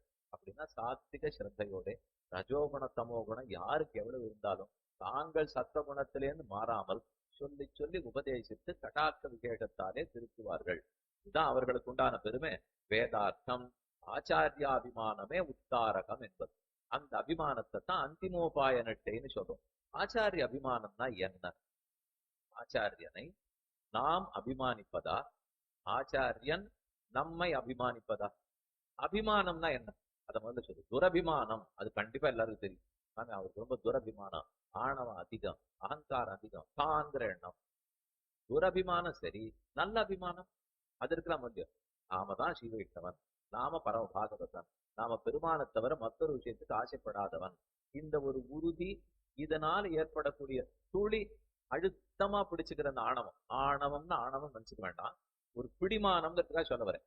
அதைத்தான் அபிமானம். ஆச்சாரியனிடத்தில் ஒரு அபிமானம். இந்த ஆச்சாரியர் இவர் தான் பெருமானுடைய அவதாரம், இவர் தான் அடியனுக்கு மோசம் கொடுக்க போறார், இவர் கொண்டு போய் ராமானுஜரத்துல சேர்த்து விட்டுடுவார்.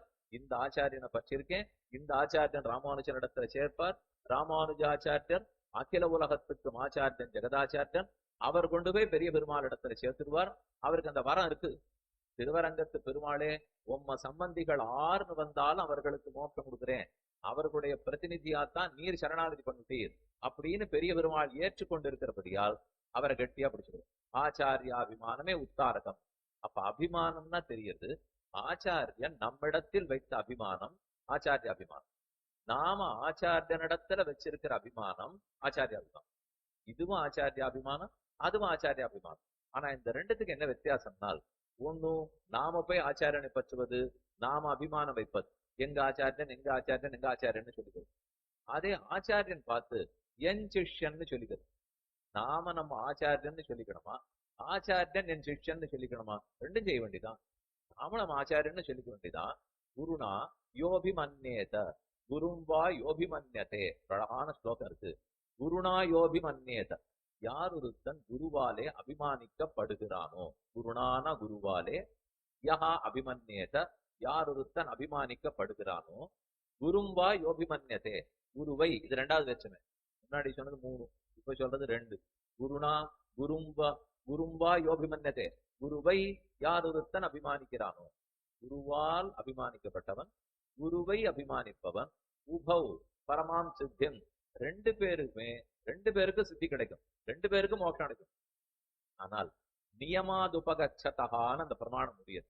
ரெண்டு பேருக்கும் சித்தி கிடைக்கும், ஆனா சொல்லப்பட்ட வரிசையில கிடைக்கும். குருவாலே அபிமானிக்கப்பட்டவன், குருவை அபிமானித்தவன், ரெண்டு பேருக்கு சித்தி கிடைக்கும் சொல்லப்பட்ட வரிசையில். அப்படின்னு சொன்னா குருவால் அபிமானிக்கப்பட்டவனுக்கு முதல்ல கிடைக்கும்னு அர்த்தம், குருவை அபிமானித்தவனுக்கு இரண்டாவது கிடைக்கும்னு அர்த்தம். கிடைச்சிடும். ஆனா அவர் நம்ம அபிமானித்திருந்தார், அடியல் நம் பையலன்னா அம்மவோ கொடியவாரே. தொண்டடிப்படியாழ்வாருடைய பாசரம். இவன் நம்முடைய பிள்ளை, நாம பார்த்து இவனுக்கு மோட்சம் கொடுத்துடணும்னு குரு நினைக்கணுமா. பாட்டு பெரிய பெருமாளை பத்தினது, அடியல் நம் பையல்னு. அப்ப பெருமானுடைய அபிமானம் நமக்கு ஏற்படணும், ஆழ்வார் அபிமானம் கிடைக்கணும், ஆச்சாரியர்கள் அபிமானம் கிடைக்கணும். அவர்கள் நம்மை அபிமானித்தால் அத பரகத ஸ்வீகாரம்னு சொல்லுவார். நாம அவர்களை அபிமானித்தால் ஸ்வகத ஸ்வீகாரம். ஸ்வீகாரம்னா ஏற்றுக்கொள்ளுதல், ஸ்வகத ஸ்வீகாரம்னால் ஏற்றுக்கொள்ளுதலாகிற பொறுப்பு நம்மிடத்தில் இருக்கிறது. பரகத ஸ்வீகாரம்னால்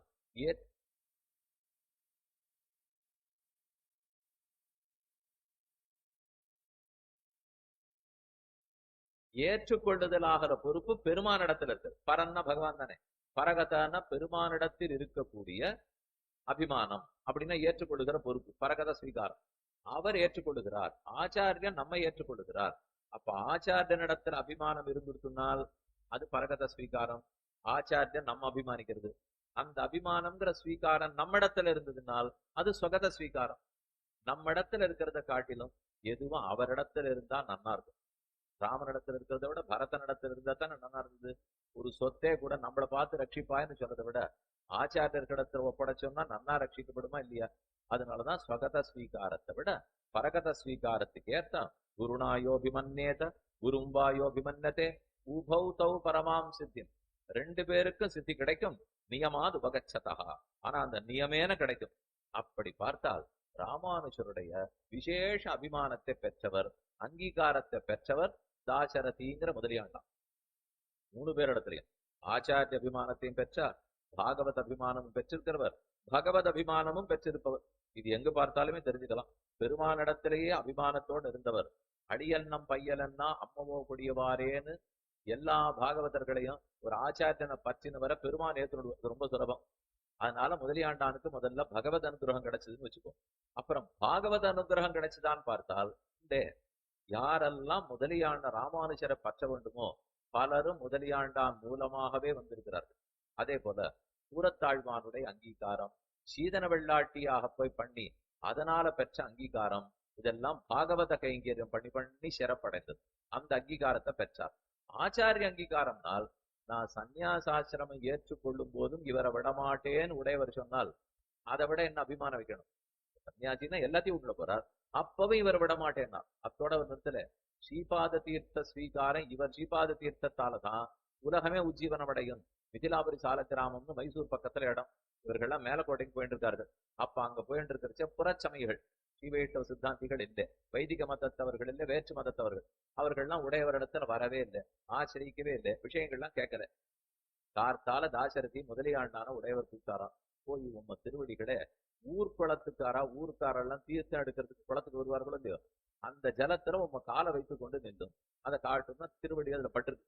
பட்டா அந்த மொத்த குளமும் சீபாதீர்த்தம் ஆயிடுது. வந்தவர்கள் தோண்டியில ஜலத்தை எடுத்துன்னு போய் கிரகத்துக்கு போய் தளிகை பண்ணி பெருமாளுக்கு சமைச்சு சாப்பிட்டுருக்கா. சாப்பிட்டா இவருடைய ஸ்ரீபாத தீர்த்த மகாத்மத்தாலே எல்லாருக்கும் ஸ்ரீவைஷ்ணவத்துவம் புத்தி வந்து உடையவர் திருவடிகளை ஆசிரித்தார்கள்னால் அப்ப இவருக்கு அந்த ஸ்ரீபாத தீர்த்த மகாத்மியம் இருக்குன்னு உடையவர் தானே ஏத்துக்கிறார். தங்கிட்ட ஒருத்தரை கூட்டுன்னு வரணும்னால் தாசரதியான முதலியாண்டான் மூலமாக அழைத்து கொண்டு வரலாம், அவர் மூலம் பெறலாம்ங்கிறது அவருக்கே தெரிஞ்சிருக்குனால் அப்ப ஆச்சாரிய அங்கீகாரமும் கிடைச்சிருக்கு. ஆச்சாரிய அங்கீகாரம், பாகவத அங்கீகாரம், பகவத் அங்கீகாரம் மூணும் இருக்கிறதுனாலே அது முதலியாண்டானுக்கே உண்டான பெருமை. அஜகத் பாகினேயத்துவம், பாதுகாத்துவம், திருதண்டதாம், பாதுகையா இருக்கிற பெருமை. பாகினேயர் விட்டு பிரியாத மருமகனா இருந்தார். திருதண்டதாம் கையில் பிடித்த திருதண்டமா இருந்தார். இந்த விஷயத்தை உடையவரே திருக்கோட்டியூர் நம்பிக்கிற இடத்துல சாதிக்கிறார். 18 தடவை நடந்தார். ஸ்ரீரங்கத்திலேருந்து திருக்கோட்டியூருக்கு போனார். திருமந்திரார்த்தத்தை பெற்றுக்கணும், சரமஸ்லோகார்த்தத்தை பெற வேணும்னு பல முறை நடந்தார்னு கேள்விப்பட்டிருப்பீள். அந்த 18 தரத்தை ஞாபகம் வச்சுக்கணும், நாம மறந்துடக்கூடாதுங்கிறதுக்காகத்தான் பங்குருத்தரத்தன்னைக்கு ராத்திரி 18 சலவ திருவஞ்சனம் இன்னைக்கு நம்பெருமாள் கண்டு வருகிறார். சேர்த்தி திருமஞ்சனம் 18 செலவு மாத்திக்கிறார். காரணம் அந்த 18 ஞாபகம் வச்சுக்கோ. நமக்கு பல விதத்துல ஞாபகம் இருக்கும். மகாபாரதம் என்ன நமக்கு நல்லா தெரியும். சண்டை முழுக்க 18 பருவம் வந்து. அதனால அது ஞாபகம் வச்சுருவோம். கீதையில எத்தனை அத்தியாயம்? 18 சட்டம் வச்சிருக்கு. இதை போல சிலதெல்லாம் 18 நமக்கு நல்லா தெரியும். இது ஞாபகம் வச்சுக்கணுமே. திருக்கோட்டியூருக்கு நடந்தது 18, மங்குனுத்தர் தண்ணிக்கு சலவ திருமஞ்சனம் 18, 17வது தடவை போறார். கூறத்தாழ்வானே அழைச்சிட்டு போறார், முதலியாண்டானையும் கூட கூட்டிட்டு போறார். அப்ப திருக்கோட்டியூர் நம்பி கேட்கிறார், நான் உமக்குத்தானே சொல்றேன்னு சொன்னேன், நீரேர் கூட 2 பேர் அழைச்சிட்டு வரீர், வரக்கூடாதுன்னா. அது எப்படி? நான் வரச்சே திருதண்டமும் பாதுகையும், பாதுகாத்தம் திருதண்டதாம், திருதண்டமும் பாதக தண்ட பவித்திரங்கள் இல்லாத நான் வர முடியுமான்னா. வராருனால் திருதண்டம் கையில இருக்கணும், பவித்திரம் கண்டிப்பா கையில இருக்கணும். இந்த 2தோடையும் தானே வரணும்னா, சரி திருதண்டத்தை கொண்டாரும் பவித்திரம் கொண்டாரும், இந்த 2 அதிகாரிகளன்னு அழைச்சிட்டு வந்திருக்கீர். அத்தை கேட்டேன்னால், இல்ல இவர் தான் திருதண்டம், இவர் தான் பவித்திரம் தான். யாரு திருதண்டம் யார் பவித்திரம்னா, முதலி ஆண்டான் தான் திருதண்டம், கூறத்தாழ்வான் தான் பவித்திரம். அவர்களை விட்டுட்டு நான் எப்படி வருவேன்னு கேட்டார். அடுத்த முறை பெற்றுக்கொண்டு முதலியாண்டானை நேரே திருக்கோட்டியூர் நம்பிகளிடத்திலே அனுப்பித்து அர்த்தங்களை கிரகித்த சொன்னார்னு குரு பரம்பரையிலே மற்றும் உண்டான கிரந்தங்களையும் நம்ம சேவிச்சுக்கிறோம். அதனால எதுக்கு சொல்ல வந்தேன், என்னுடைய திருதண்டத்தை போல இவர் ஒரு சன்னியாசி திருதண்டத்தை கீழே வைக்கிற அன்னைக்கு தான் நான் இவரை கீழே வைக்க முடியும், அது வரைக்கும் நான் வைக்க மாட்டேன் அப்படின்னு இருந்ததுனாலதான் அவரையே விட்டு கொடுத்தாரு. இவர் எப்பவும் அங்கீகாரம் பண்ணிருக்காருங்கிறது முதலியாண்டானுக்கு சிறப்பு. அந்த திருவம்சத்தில் அவதரித்ததுனாலேயே மற்ற பேருக்கும் உடையவர் கைங்கிறது. முதலியாண்டான் தான் சுவாமி காலத்துல எழுந்துள்ளிருந்தார், அவருக்கு திருக்குமாரர் அவதரித்தார், அவருக்கு திருக்குமாரர் அவதரிக்கிறார். இவர்கள் ஒத்தொத்தருக்குமே ராமானுஜ கைங்கரம் கிடைக்கிறது. முதலியாண்டான் காலத்துல கூடவே இருந்தார், கைங்கரம் பண்ணிட்டாருங்கிறது தெரியும். அதற்கு அடுத்தது கந்தாடையாண்டான் முதலியாண்டானுக்கு திருக்குமாரர் அவதரிக்கிறார். கந்தாடையாண்டான் தான் ஸ்ரீபெரும்புதூர்ல இன்னைக்கு நாம சேவிக்கிற உடையவருடைய திருமேனி திருவுருவம் விக்கிரக பிரதிஷ்டை பண்ணினவர். தான் உகந்த திருமேனின்னு சொல்லுகிறார் குழந்தை. தானே ஆசைப்பட்டு அழகான திருமேனி அவர் ஏற்படுத்திட்டார். உடையவர் காலம்ங்கிறது 1017 இருந்து 1137. அவர் அவதரித்து 16 வருஷம் கழிச்சே முதலியாண்டான் திருவதாரம் இருந்தார். இப்ப நான் சொல்லிட்டு இருக்கிறது முதலியாண்டானுக்கும் திருக்குமாரர் அவர் அவதாரம். மாசி மாசம் புனர்வசு நட்சத்திரம், மறுபடியும் ஒரு புனர்வசு பாருங்க. ஏற்கனவே ஒரு புனர்வசு சொல்லிட்டேன், திருவாதிரை சொல்லிட்டேன் பக்கத்துல. இப்ப அந்த புனர்வசுக்காரருக்கு, சித்திர புனர்வசுக்காரருக்கு மறுபடியும் மாசி புனர்வசு. மாசி புனர்வசு குலசேகர ஆழ்வார் நட்சத்திரம். ஒரு பக்கத்திலே ராமன் திருநட்சத்திரம் சித்திர புனர்வசு. பெருமாள்னு பேர் பெற்ற குலசேகர ஆழ்வார் நட்சத்திரம் மாசி புனர்பூசம். அந்த மாசி புனர்வசுவில் அவதரிச்சுட்டார். ஆனா அவர் பண்ண ஒரு பெரிய காரியம், குரு புஷ்யத்தை ஏற்படுத்தினார். அப்படின்னா பூச நட்சத்திரம், குருங்கிறது தை மாசத்தை குறிக்கும். தை மாசம் புஷ்ய நட்சத்திரத்துலதான் ஸ்ரீபெரும்புதூர்ல ராமானுஜனுடைய திருமேனியை எழுந்துருள பண்ணுகிறார். இப்ப 3 நட்சத்திரத்திலையும் கொஞ்சம் பக்கத்துல பாருங்க. திருவாதிரை, புனர்வசு, பூஷம். புனர்பூஷம் பூஷம், புனர்வசு புஷ்யம். திருவாதிரை, புனர்பூஷம், பூஷம். திருவாதிரையில் அவதாரம் ராமானுஜ அவதாரம், புனர்வசூல் அவதாரம் முதலியாண்டான் அவதாரம் கந்தாடையான், பூஷத்தில் அவதாரம் மறுபடியும் ராமானுஜர். ஏன் சொல்றேன்னா அந்த திருமேனி ஸ்ரீபெரும்புதூர்ல விக்கிரக பிரதிஷ்டை பண்ணப்பட்டது மறுபடியும் பூஷத்துல தானே. முன்னாடி விபவத்து ராமானுஜர், பின்னாடி அர்ச்சா ராமானுஜர், நடுவுல முதலியாண்டான் வம்சத்தவர். இப்படிதான் முன்னுக்கும் பின்னுக்குமா அந்த நட்சத்திரங்களுடைய அமைப்பு இருக்குங்கிறதுக்காக சொல்ல வந்தேன். அப்படி திருவாதிரை திருநட்சத்திரம், புனர்வசு திருநட்சத்திரம், தை புஷ்ய திருநட்சத்திரம், 3 நட்சத்திரங்களுக்கும் பெருமை. அவருக்கு அந்த கைங்கரம் கிடைச்சது. அப்ப திருமேனியை ஆலிங்கனம் பண்ணிக்கிறார்.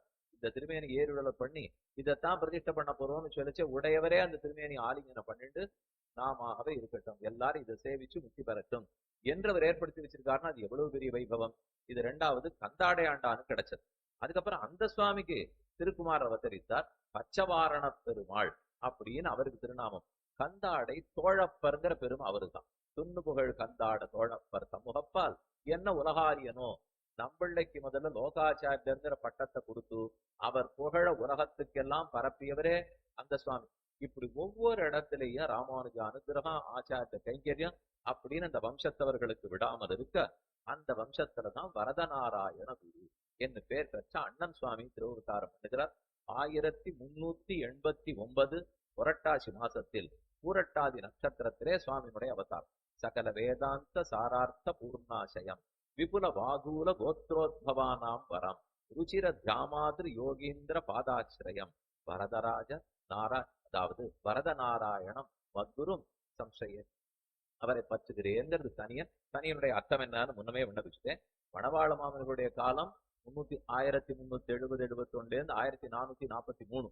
இந்த சுவாமி காலம் 1389. ஆனா எப்ப மணவாள மாமன்களை சந்திக்க முடியும்? ஆழ்வார் திருநகரிலேருந்து கிளம்பி மணவாள மாமன்கள் ஸ்ரீரங்கத்துக்கு வந்த அப்புறம் தானே. அது 1414 எழுந்துட்டார். அவருக்கு திருநட்சத்திரம் 43.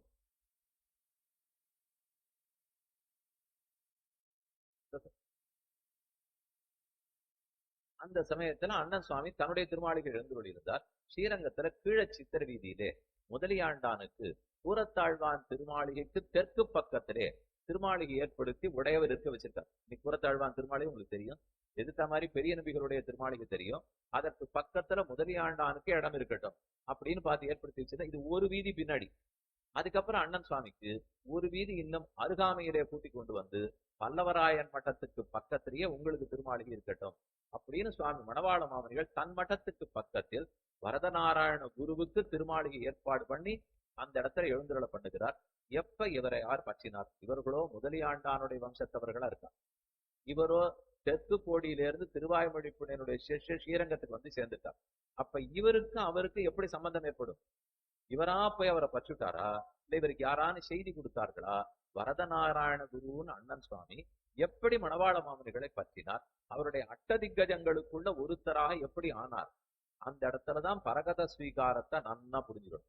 இது இவரா போய் பற்றினதுன்னு சொல்லுவதை விட இவருக்கு செய்தி வந்துட்டே இருக்கு. சிங்கரையர் மூலமா செய்தி வருது, இவருடைய மதனியார் மூலமா செய்தி வருது, பெரிய பெருமாள் மூலமா செய்தி வருது, ஆக்ஞை வருது, சொப்பனத்தின் மூலமா ஆக்ஞை வருது. இப்படி ஒவ்வொன்னா நீ அவரைத்தான் பற்றணும், அவரைத்தான் பற்றணும், அவரைத்தான் பற்றணும். இந்த ஒவ்வொன்னா என்ன நோக்கி செய்தி வருதுனாலே பரகத ஸ்வீகாரம் இல்லையா? அதுக்குதான் முதலே இந்த பிரமாணத்தை சொல்லிட்டேன். யாருக்கு ஆச்சாரிய அபிமானம் இருக்கிறதோ, நம்ம அவர் அபிமானிக்கிறது இல்லை, ஆச்சாரியர் நம்மை அபிமானித்து இருக்கிறார்னால் அதுதான் இன்னும் சிறப்புடையது. அதனால அண்ணன் சுவாமிக்கு ஆச்சாரிய அபிமானம்னு சொல்லணும்னால் ஆச்சாரியனுக்கு அவரிடத்துல இருந்த அபிமானம். குருநாயோபிமன்யேத, குரு அவரிடத்துல அபிமானம் வைத்திருந்திருக்கிறார். என்ன நடந்ததுன்னு பார்த்தோம். 1414 சுவாமி எழுந்து கொண்டார். வீடு மகா கிரந்தத்தை சொல்லணுங்கிறதா திருவாய்மொழிப்புடைய நியமனம். திருவாய்மொழிப்புள்ளதான் மணவாள மாமனிகளுக்கு ஆச்சாரியன். அந்த ஆச்சாரியன் தன்னுடைய கடைசி காலத்தில் இவரிடத்துல ஒரு பிரதிஜை வாங்கிக்கிறார். ஸ்ரீபாஷ்யத்தை நீ ஒரு தடவை காலக்ஷேபம் பண்ணிட்டு சம்ஸ்கிருத கிரந்தத்தை அவ்வளவாக சொல்லாமல் ஒருமுறை சொல்லிவிட்டு தமிழ் பிரபந்தமாம் திராவிட வேதமான திருவாய்மொழியை வீட்டை பல முறை உலகத்துல நீர் பிரச்சாரம் பண்ணணும். இது அந்த சுவாமிக்கு ஆசை. சரியின் மணவாளவர்களை ஏற்றுக்கொண்டார். அதை பண்ணணுங்கிறதுக்காகத்தான் திருவரங்கத்துக்கு வந்தார். அந்த ஆசை நிறைவேறிச்சு. மற்ற பேருக்கு சொன்னது மட்டும் இல்ல, மற்ற பேருக்கு உபன்யாசத்து காலக்ஷேபம் சொன்னதில்லை, பெரிய பெருமாளுக்கே சொன்னாரோ இல்லையோ. அவரிடத்திலேருந்தே ஸ்ரீசைலேச தயாபாத்திரம் தீபக்தியாதி குணார்ணவம் யதீந்திர பிரபணம் வந்தே ரம்ம ஜாமாதரம் என்கிற தனியனை பெற்றார். அதனால அந்த சுவாமி அங்க எழுந்துள்ளிருக்கார். அர்த்தங்கள்லாம் வருஷித்துக் கொண்டிருக்கிறார். பின்னாடியே ஒரு காலக்ஷேப கூட்டத்தை ஏற்படுத்திட்டார். இன்னைக்கு இருக்கிற மணவாளன் சன்னதியிலே பின்னாடி கொண்டா திருமலை ஆழ்வார் என்ன காலக்ஷேப கூடம். இளலோகாச்சாரியர் காட்டு அழிசிங்க பெருமாள் சன்னதியில் அமர்ந்துதான் ரகசிய காலக்ஷேபம் கொண்டு வரான். அங்கிருந்து மண்ணை எடுத்து கொண்டு வந்து அந்த மண்ணை அடித்தளமா வைத்து அந்த இடத்துல இருந்து அந்த மண்டபத்தை கட்டியிருக்கார். அதனாலதான் ரகசியம் விளைந்த மண் அப்படின்னு காட்டழிசிங்கர் சன்னதிக்கே இருக்கிற பெருமை. அங்கிருந்து மண்ணை கொண்டு காலக்ஷேப கூடம் கட்டி எல்லாருக்கும் எடுத்து சொல்லிக் கொண்டிருக்கிறார். அந்த சமயத்துல அண்ணன் சுவாமிக்கு ஏதேதோ சங்கேதங்கள். நாம் பார்த்த சொப்பனம், சிங்கரையர் பார்த்த சொப்பனம். சிங்கரையர் காய்கறி கொண்டு கொடுத்துச்சே பெருமாளால அங்கீகரிக்கப்பட்டது. இவருடைய மதினியார் சிற்றன்னருடைய தர்மபத்தினியார் அவரே ஏதோ லோகாச்சாரியர் வாழி பிள்ளையினுடைய திருவடிகளை சரணம், ஜீய திருவடிகளை சரணம் அப்படின்னு வாதூல வம்சத்தவர்கள் அந்த வம்சத்துல வாழ்க்கப்பட்டிருக்கிற ஒரு பெண்மணி இப்படி வாய் திறந்து சொல்றா. இதெல்லாம் எதுவோ மணவாள மாமனிகளிடத்துல நம்மளை கொண்டு போய் சேர்க்க வைக்கிறது. நமக்கு அவர் பெருமை தெரியறது தெரியாது ஒரு பக்கம், பெருமையை பெருமான் தெரிவிக்கிறார் போது. என்ன நடந்ததுன்னு சொல்ற. இவர்களுடைய கிரகத்திலே, அதாவது வரதநாராயண குருவுடைய திரு தகப்பனார், அவருக்கு சாத்தம் அது தீர்த்த கைங்கரியம் அத்தியன உற்சவம் கொண்டாடுவார். அன்னைக்கு நடக்கிறதுக்காக சிற்றண்டர் இவருடைய சிறிய அண்ணா அவருடைய தர்மபத்தினியார் தளிகைக்காக வந்திருக்கிறார். மத்தியானம் எல்லாம் முடிஞ்சு போச்சு. 3-4 மணி இருக்குன்னு வச்சுக்கோங்க. அப்ப ஆயாசம் ராத்திரி வேலை படுத்துட்டு போறார்கள். இந்த சமயம் ஒன்னும் ராத்திரி வேலை. இதுக்குள்ளே சிங்கரையர் ஒருத்தர் வள்ளூர் ராஜேந்திரம்னு ஸ்ரீரங்கத்துக்கு பக்கத்துல ஒரு ஊர். அந்த ஊர்ல காய்கறி எல்லாம் வச்சு தோட்டம் எல்லாம் இருந்து அங்கிருந்து காய்கறிகள் எடுத்துன்னு வந்து ஸ்ரீரங்கத்துல இருக்கிற ஆச்சாரியர்கள், வித்வான்கள், அங்க இருக்கக்கூடிய பக்தர்கள் இவர்களுக்கெல்லாம் அப்படியே அவர் வாரந்தோறும் மாசந்தோறும் கொடுத்துட்டார்.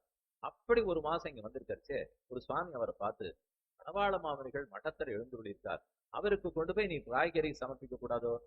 இந்த மாசம் அது சமர்ப்பித்ததா இருக்கட்டுமே அப்படின்னு சொல்ல அவர் கொண்டு போய் சமர்ப்பிச்சார், சேவிச்சிருந்தார், ஆசீர்வாதத்தை பெற்றுக்கொண்டார். திரும்ப பெரிய பெருமாளை சேவிக்கிறதுக்காக போனார். அங்க போகும்போது அர்ச்சக சுவாமி இன்னைக்கு காய்கறி யார்கிட்ட கொடுத்தேன்னு கேட்டிருக்கார். இந்த மாதிரி பல்லவராயர் மடத்துல மணவாளர்கள் இருந்தார், அவருக்கு சமர்ப்பிச்சேன்னு உடனே நல்ல காரியம் செய்த பெருமாளுக்கு ரொம்ப திருப்தி அப்படின்னு ஒரு முதுகலை தட்டி ரசித்து மங்களம் மங்களம் உண்டாதுன்னு அவர் சொன்னார். இந்த சுவாமிக்கு தூர தோன்றது, அர்ச்சகர் சொல்றாருன்னா பெருமாள் சொல்றாருன்னு அர்த்தம். அது என்ன, நான் காய்கறி கொடுத்துட்டு இருக்கிறதே இத்தனை நாள் அவர் கேட்கவே இல்லை, இந்த மாசம் கொண்டு போய் கொடுத்ததை மட்டும் என்னன்னு அவர் சொல்லி முதுகலை தட்டுறார், ஏதோ ஒரு சங்கேதம் கொடுக்கிறார் நினைச்சிருந்தார்.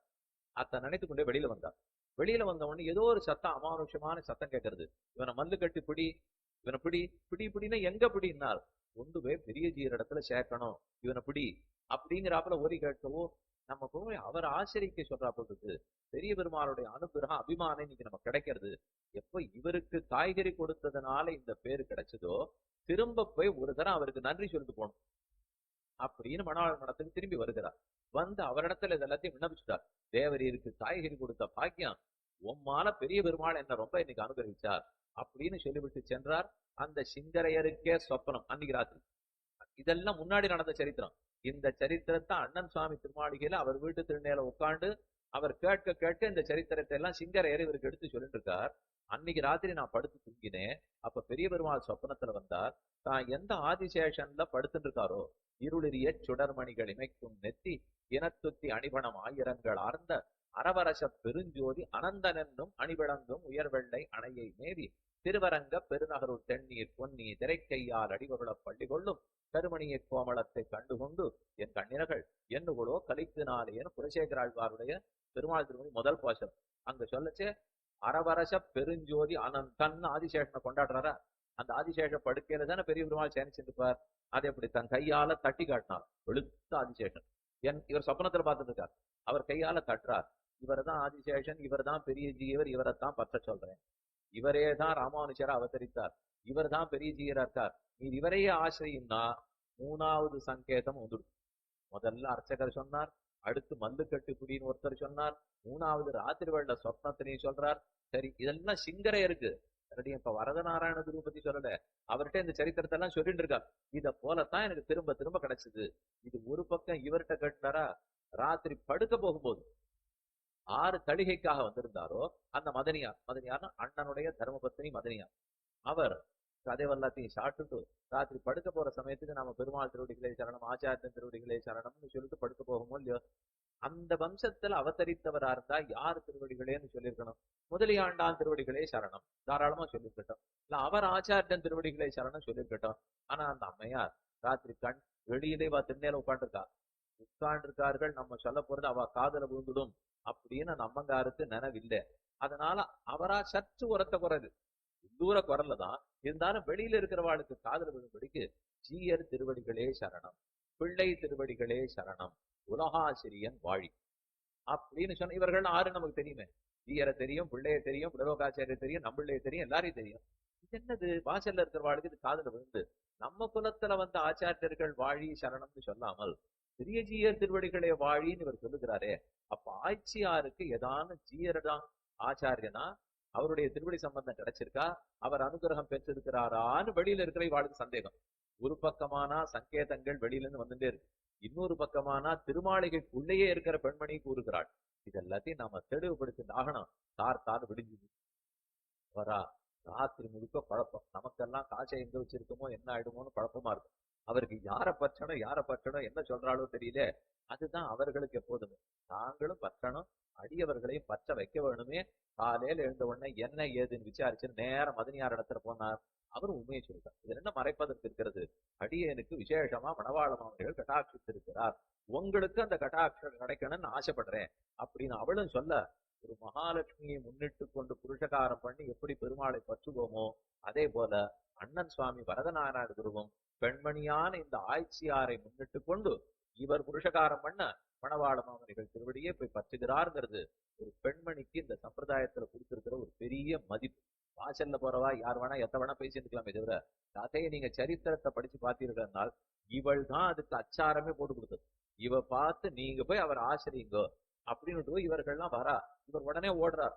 ஊர் முழுக்க போய் ஒரு 20 குடும்பத்தவர்கள் அவரிடத்துல போய் நீர் ஆச்சரிக்கிறீரா, நீர் ஆச்சரிக்கிறீரா, நீர் ஆச்சரிக்கிறீரா, பல பேரும் அதே சொப்பனம் எங்களுக்கு வந்ததுங்கிறான். எந்த சொப்பனம்? சிங்கரையர் சொப்பனம் இல்ல, இதே வரதநாராயண குரு ராத்திரி படுத்து தூங்கும் போது அவருக்கு சொப்பனம் வருது. அவர் சொப்பனத்திலே ஒரு ஜீயர் சுவாமி, ஒரு சன்னியாசி உட்கார்ந்து இருக்கார், பக்கத்துல ஒரு சுவாமி நின்று இருக்கார். இது ரெண்டு பேர் வேற யாரோ. வரதநாராயண குரு கீழே போய் விழுந்து சேவிக்கிறார். அப்போது அந்த பக்கத்துல இருக்கிற சுவாமி இவரை பத்தி பரிந்துரை செய்கிறார், இவரை பத்தி சிபாரிசு பண்ணி, ஏதோ எப்படியோ இருந்துட்டார், நீர் தான் பார்த்து அவரை அனுகிரகித்து ஏற்றுக்கொள்ள வேண்டும் அப்படின்னு அந்த சுவாமி சொல்றார். இதெல்லாம் வேற யாரும் இல்லை, உட்கார்ந்து இருக்கிற சுவாமி மணவாள மாமனிகள் எதிராசிரியர்னு வச்சுக்கோ. நடுவுல இருந்து சிபாரிசு பண்ணிட்டு இருக்கிறவர் முதலியாண்டான்னு கொள்ளலாம், முதலியாண்டானே சிபாரிசு பண்ணி ஏத்துக்க சொல்றார். இப்ப வந்து சேவிச்சுட்டு இருக்கிறவர் வரதநாராயண கூட அண்ணன். ஓஹோ, நம்ம போய் அந்த ராமானுஜருடைய புனரவதாரமான மணவாள மாமனிகளை பத்த சொல்லுகிறார் போதும்.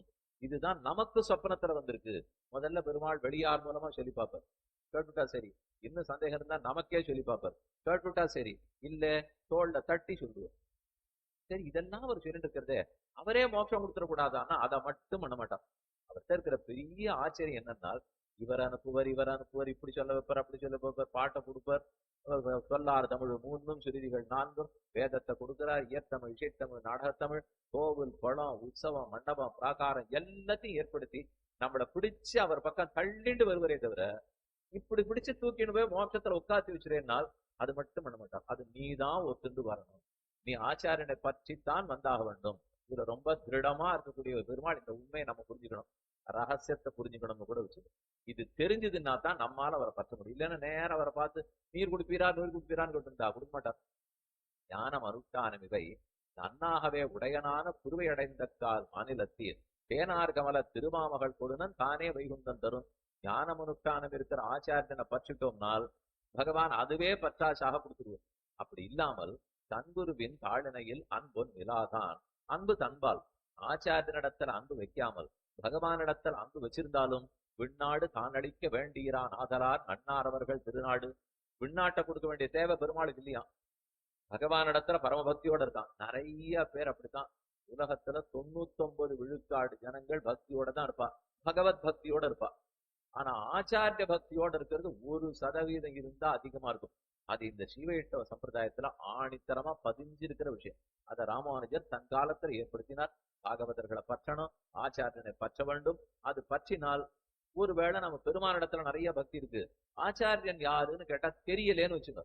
நீங்க இத்தனை பேர் இங்க வந்திருக்கீர்கள், நீங்க எத்தனை பேர், ஆயிரக்கணக்கான பேர் இருப்பாடு இல்லையா, அவர்களுக்கெல்லாம் ஆச்சார சம்பந்தம் தெரிஞ்சிருக்கும்.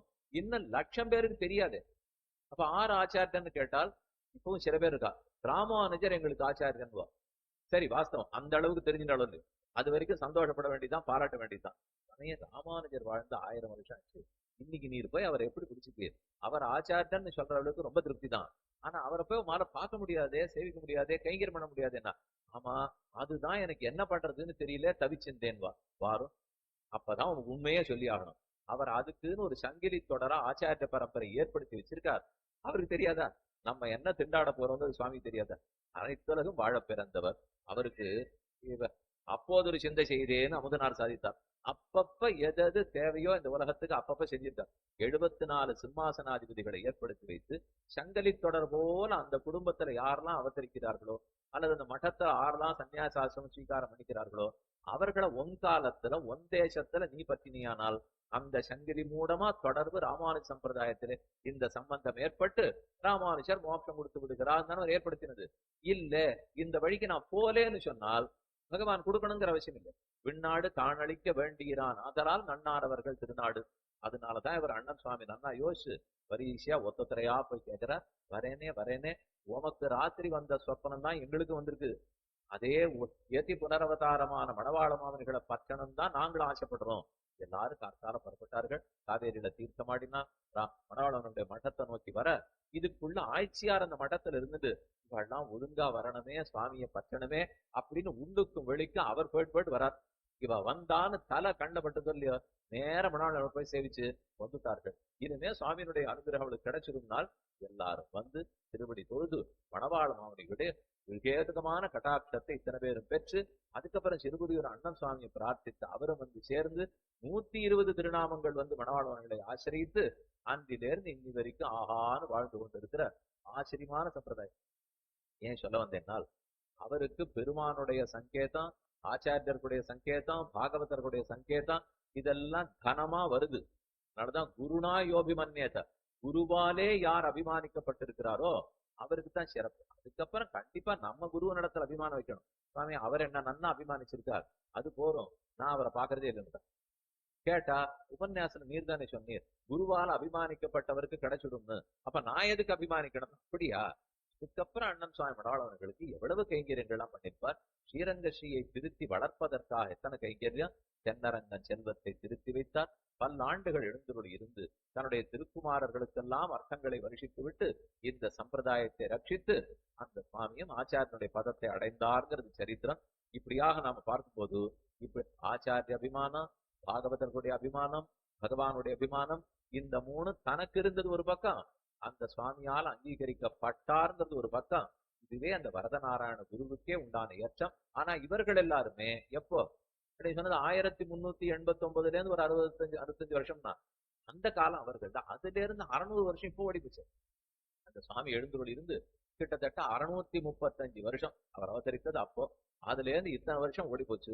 இன்னைக்கு நாம பற்ற வேண்டுமேனால் அதே வம்சத்துல யார் திருவதாரம் பண்ணி இன்னைக்கு பட்டத்தை அலங்கரித்துக் கொண்டு நமக்கு பஞ்சசம்ஸ்கார ஆச்சாரியனாக யார் இருக்கிறாரோ அந்த ஆச்சாரியனுடைய தர்மபத்தினியார் அம்மங்காரோ அந்த ஆச்சாரியனுடைய திருக்குமாரரோ அருகால சிறுவண்டே தொழுதேன் உன்னைன்னு ஆழ்வாருடைய பாசம். 6 கால்கள் இருக்கிற வண்டே, நீ எனக்காக பெருமாள்கிட்ட போய் தூது போய் பேசி என்ன அவனோட சேர்த்து வச்சிரு, அப்படின்னா நான் உன் கால்கள் எடுத்து தலையில வச்சுக்கிறேங்கிறான். அருகால சிறுவண்டே தொழுதேன் உன்னை. 6 கால்கள் கொண்ட வண்டுன்னா அந்த இடத்துல ஆச்சாரியர்கள் சொல்றது ஆச்சாரியனுடைய திருவடிகள் 2, ஆச்சாரிய தர்மபத்தினி திருவடிகள் 2, ஆச்சாரிய புத்திரன் திருக்குமாரனுடைய திருவடிகள் 2, ஆக 6. இந்த அருகால சிறுவண்டே, ஏன்னா 2 காலா இருந்தா தலை மூலையில ஒட்டிட்டு போயிடும், 4 காலா இருந்தா பாதி தலைக்கு வரும், 6 காலா இருந்தா தலை முழுக்க இருக்கணும். நின் செம்மா பாதபத்து தலைசேத்தொல்லை கைமாதுன்பம் கிடைத்த பிரானே அம்மா அடியேன் வேண்டுவது இதேன்னு ஆழ்வார் பிரார்த்தித்தபடி அந்த ஆச்சாரிய அபிமானத்திலே நாமும் ஒதுங்கி இருக்க வேணுங்கிறதான் இந்த நல்ல நாள்ல அறிந்தவர்கள் வந்திருக்கிறீர்கள். இன்னும் பல பேருக்கும் தெரிய வேண்டும், தெரிவிக்க வேண்டும். அப்படி சுவாமி 75 திருநட்சத்திரங்கள் ஆகி இன்னொரு 750 திருநட்சத்திரம் இன்னும் பல நூற்றாண்டுகள் எழுந்தருள் இருந்து ஸ்ரீரங்க கைங்கரிய சாம்ராஜ்ய துரந்தரராய் ஆச்சாரிய சாம்ராஜ்ய துரந்தரராக இருந்து சிஷ்யர்களுக்கும் அனுகிரகித்து எல்லாரையும் அனுகிரகிக்கணும். செங்கன் திருமுகத்து செல்வ திருமாலாலே மேன்மேலும் இன்னும் ஒரு நூற்றாண்டு சுவாமி எழுந்தருள் இருக்க வேண்டும். ராமானுஜ ஸ்ரீ சம்பிரதாயத்தினுடைய பெருமை உலகெல்லாம் பரவ வேண்டும் பிரார்த்தித்துக் கொண்டு இதெல்லாம் இங்க வந்து நடத்தணும். ராமானுஜர் மணிமண்டபத்திலே சேலத்துல இதை ஏற்பாடு பண்ணி நடத்த வேண்டும். ரொம்ப வருஷமா பிரயத்தனப்பட்டு ஏற்படுத்தி வச்சிருக்கிற மண்டபம் பலரை இப்ப வந்து வந்து அனுகிரகம் பெற்று போகிறார்கள். இதுல ஏற்படுத்தினது அந்த சபையாருடைய ஒரு பெரிய உள்ளம், சபையாருக்கு இருக்கக்கூடிய ஒரு கைங்கரிய ஸ்ரீ சுவாமியினுடைய அனுகிரகம் அவர்களுக்கும் பூர்ணமாக கிட்டும். இந்த சந்தர்ப்பத்திலே அடியேனை ஒரு பொருட்டாக மதித்து 2 வார்த்தை சொல்லணும்னு நியமிச்ச சுவாமி திருவடி எடுத்து பல்லாண்டு பாடிக்கொண்டு ஸ்ரீமதி ரம்பஜாமாதிரி இந்திராய மகாத்மனே ஸ்ரீரங்க வாசினியை புரியாது நித்திய ஸ்ரீ நித்தியமங்கலம் சொல்லி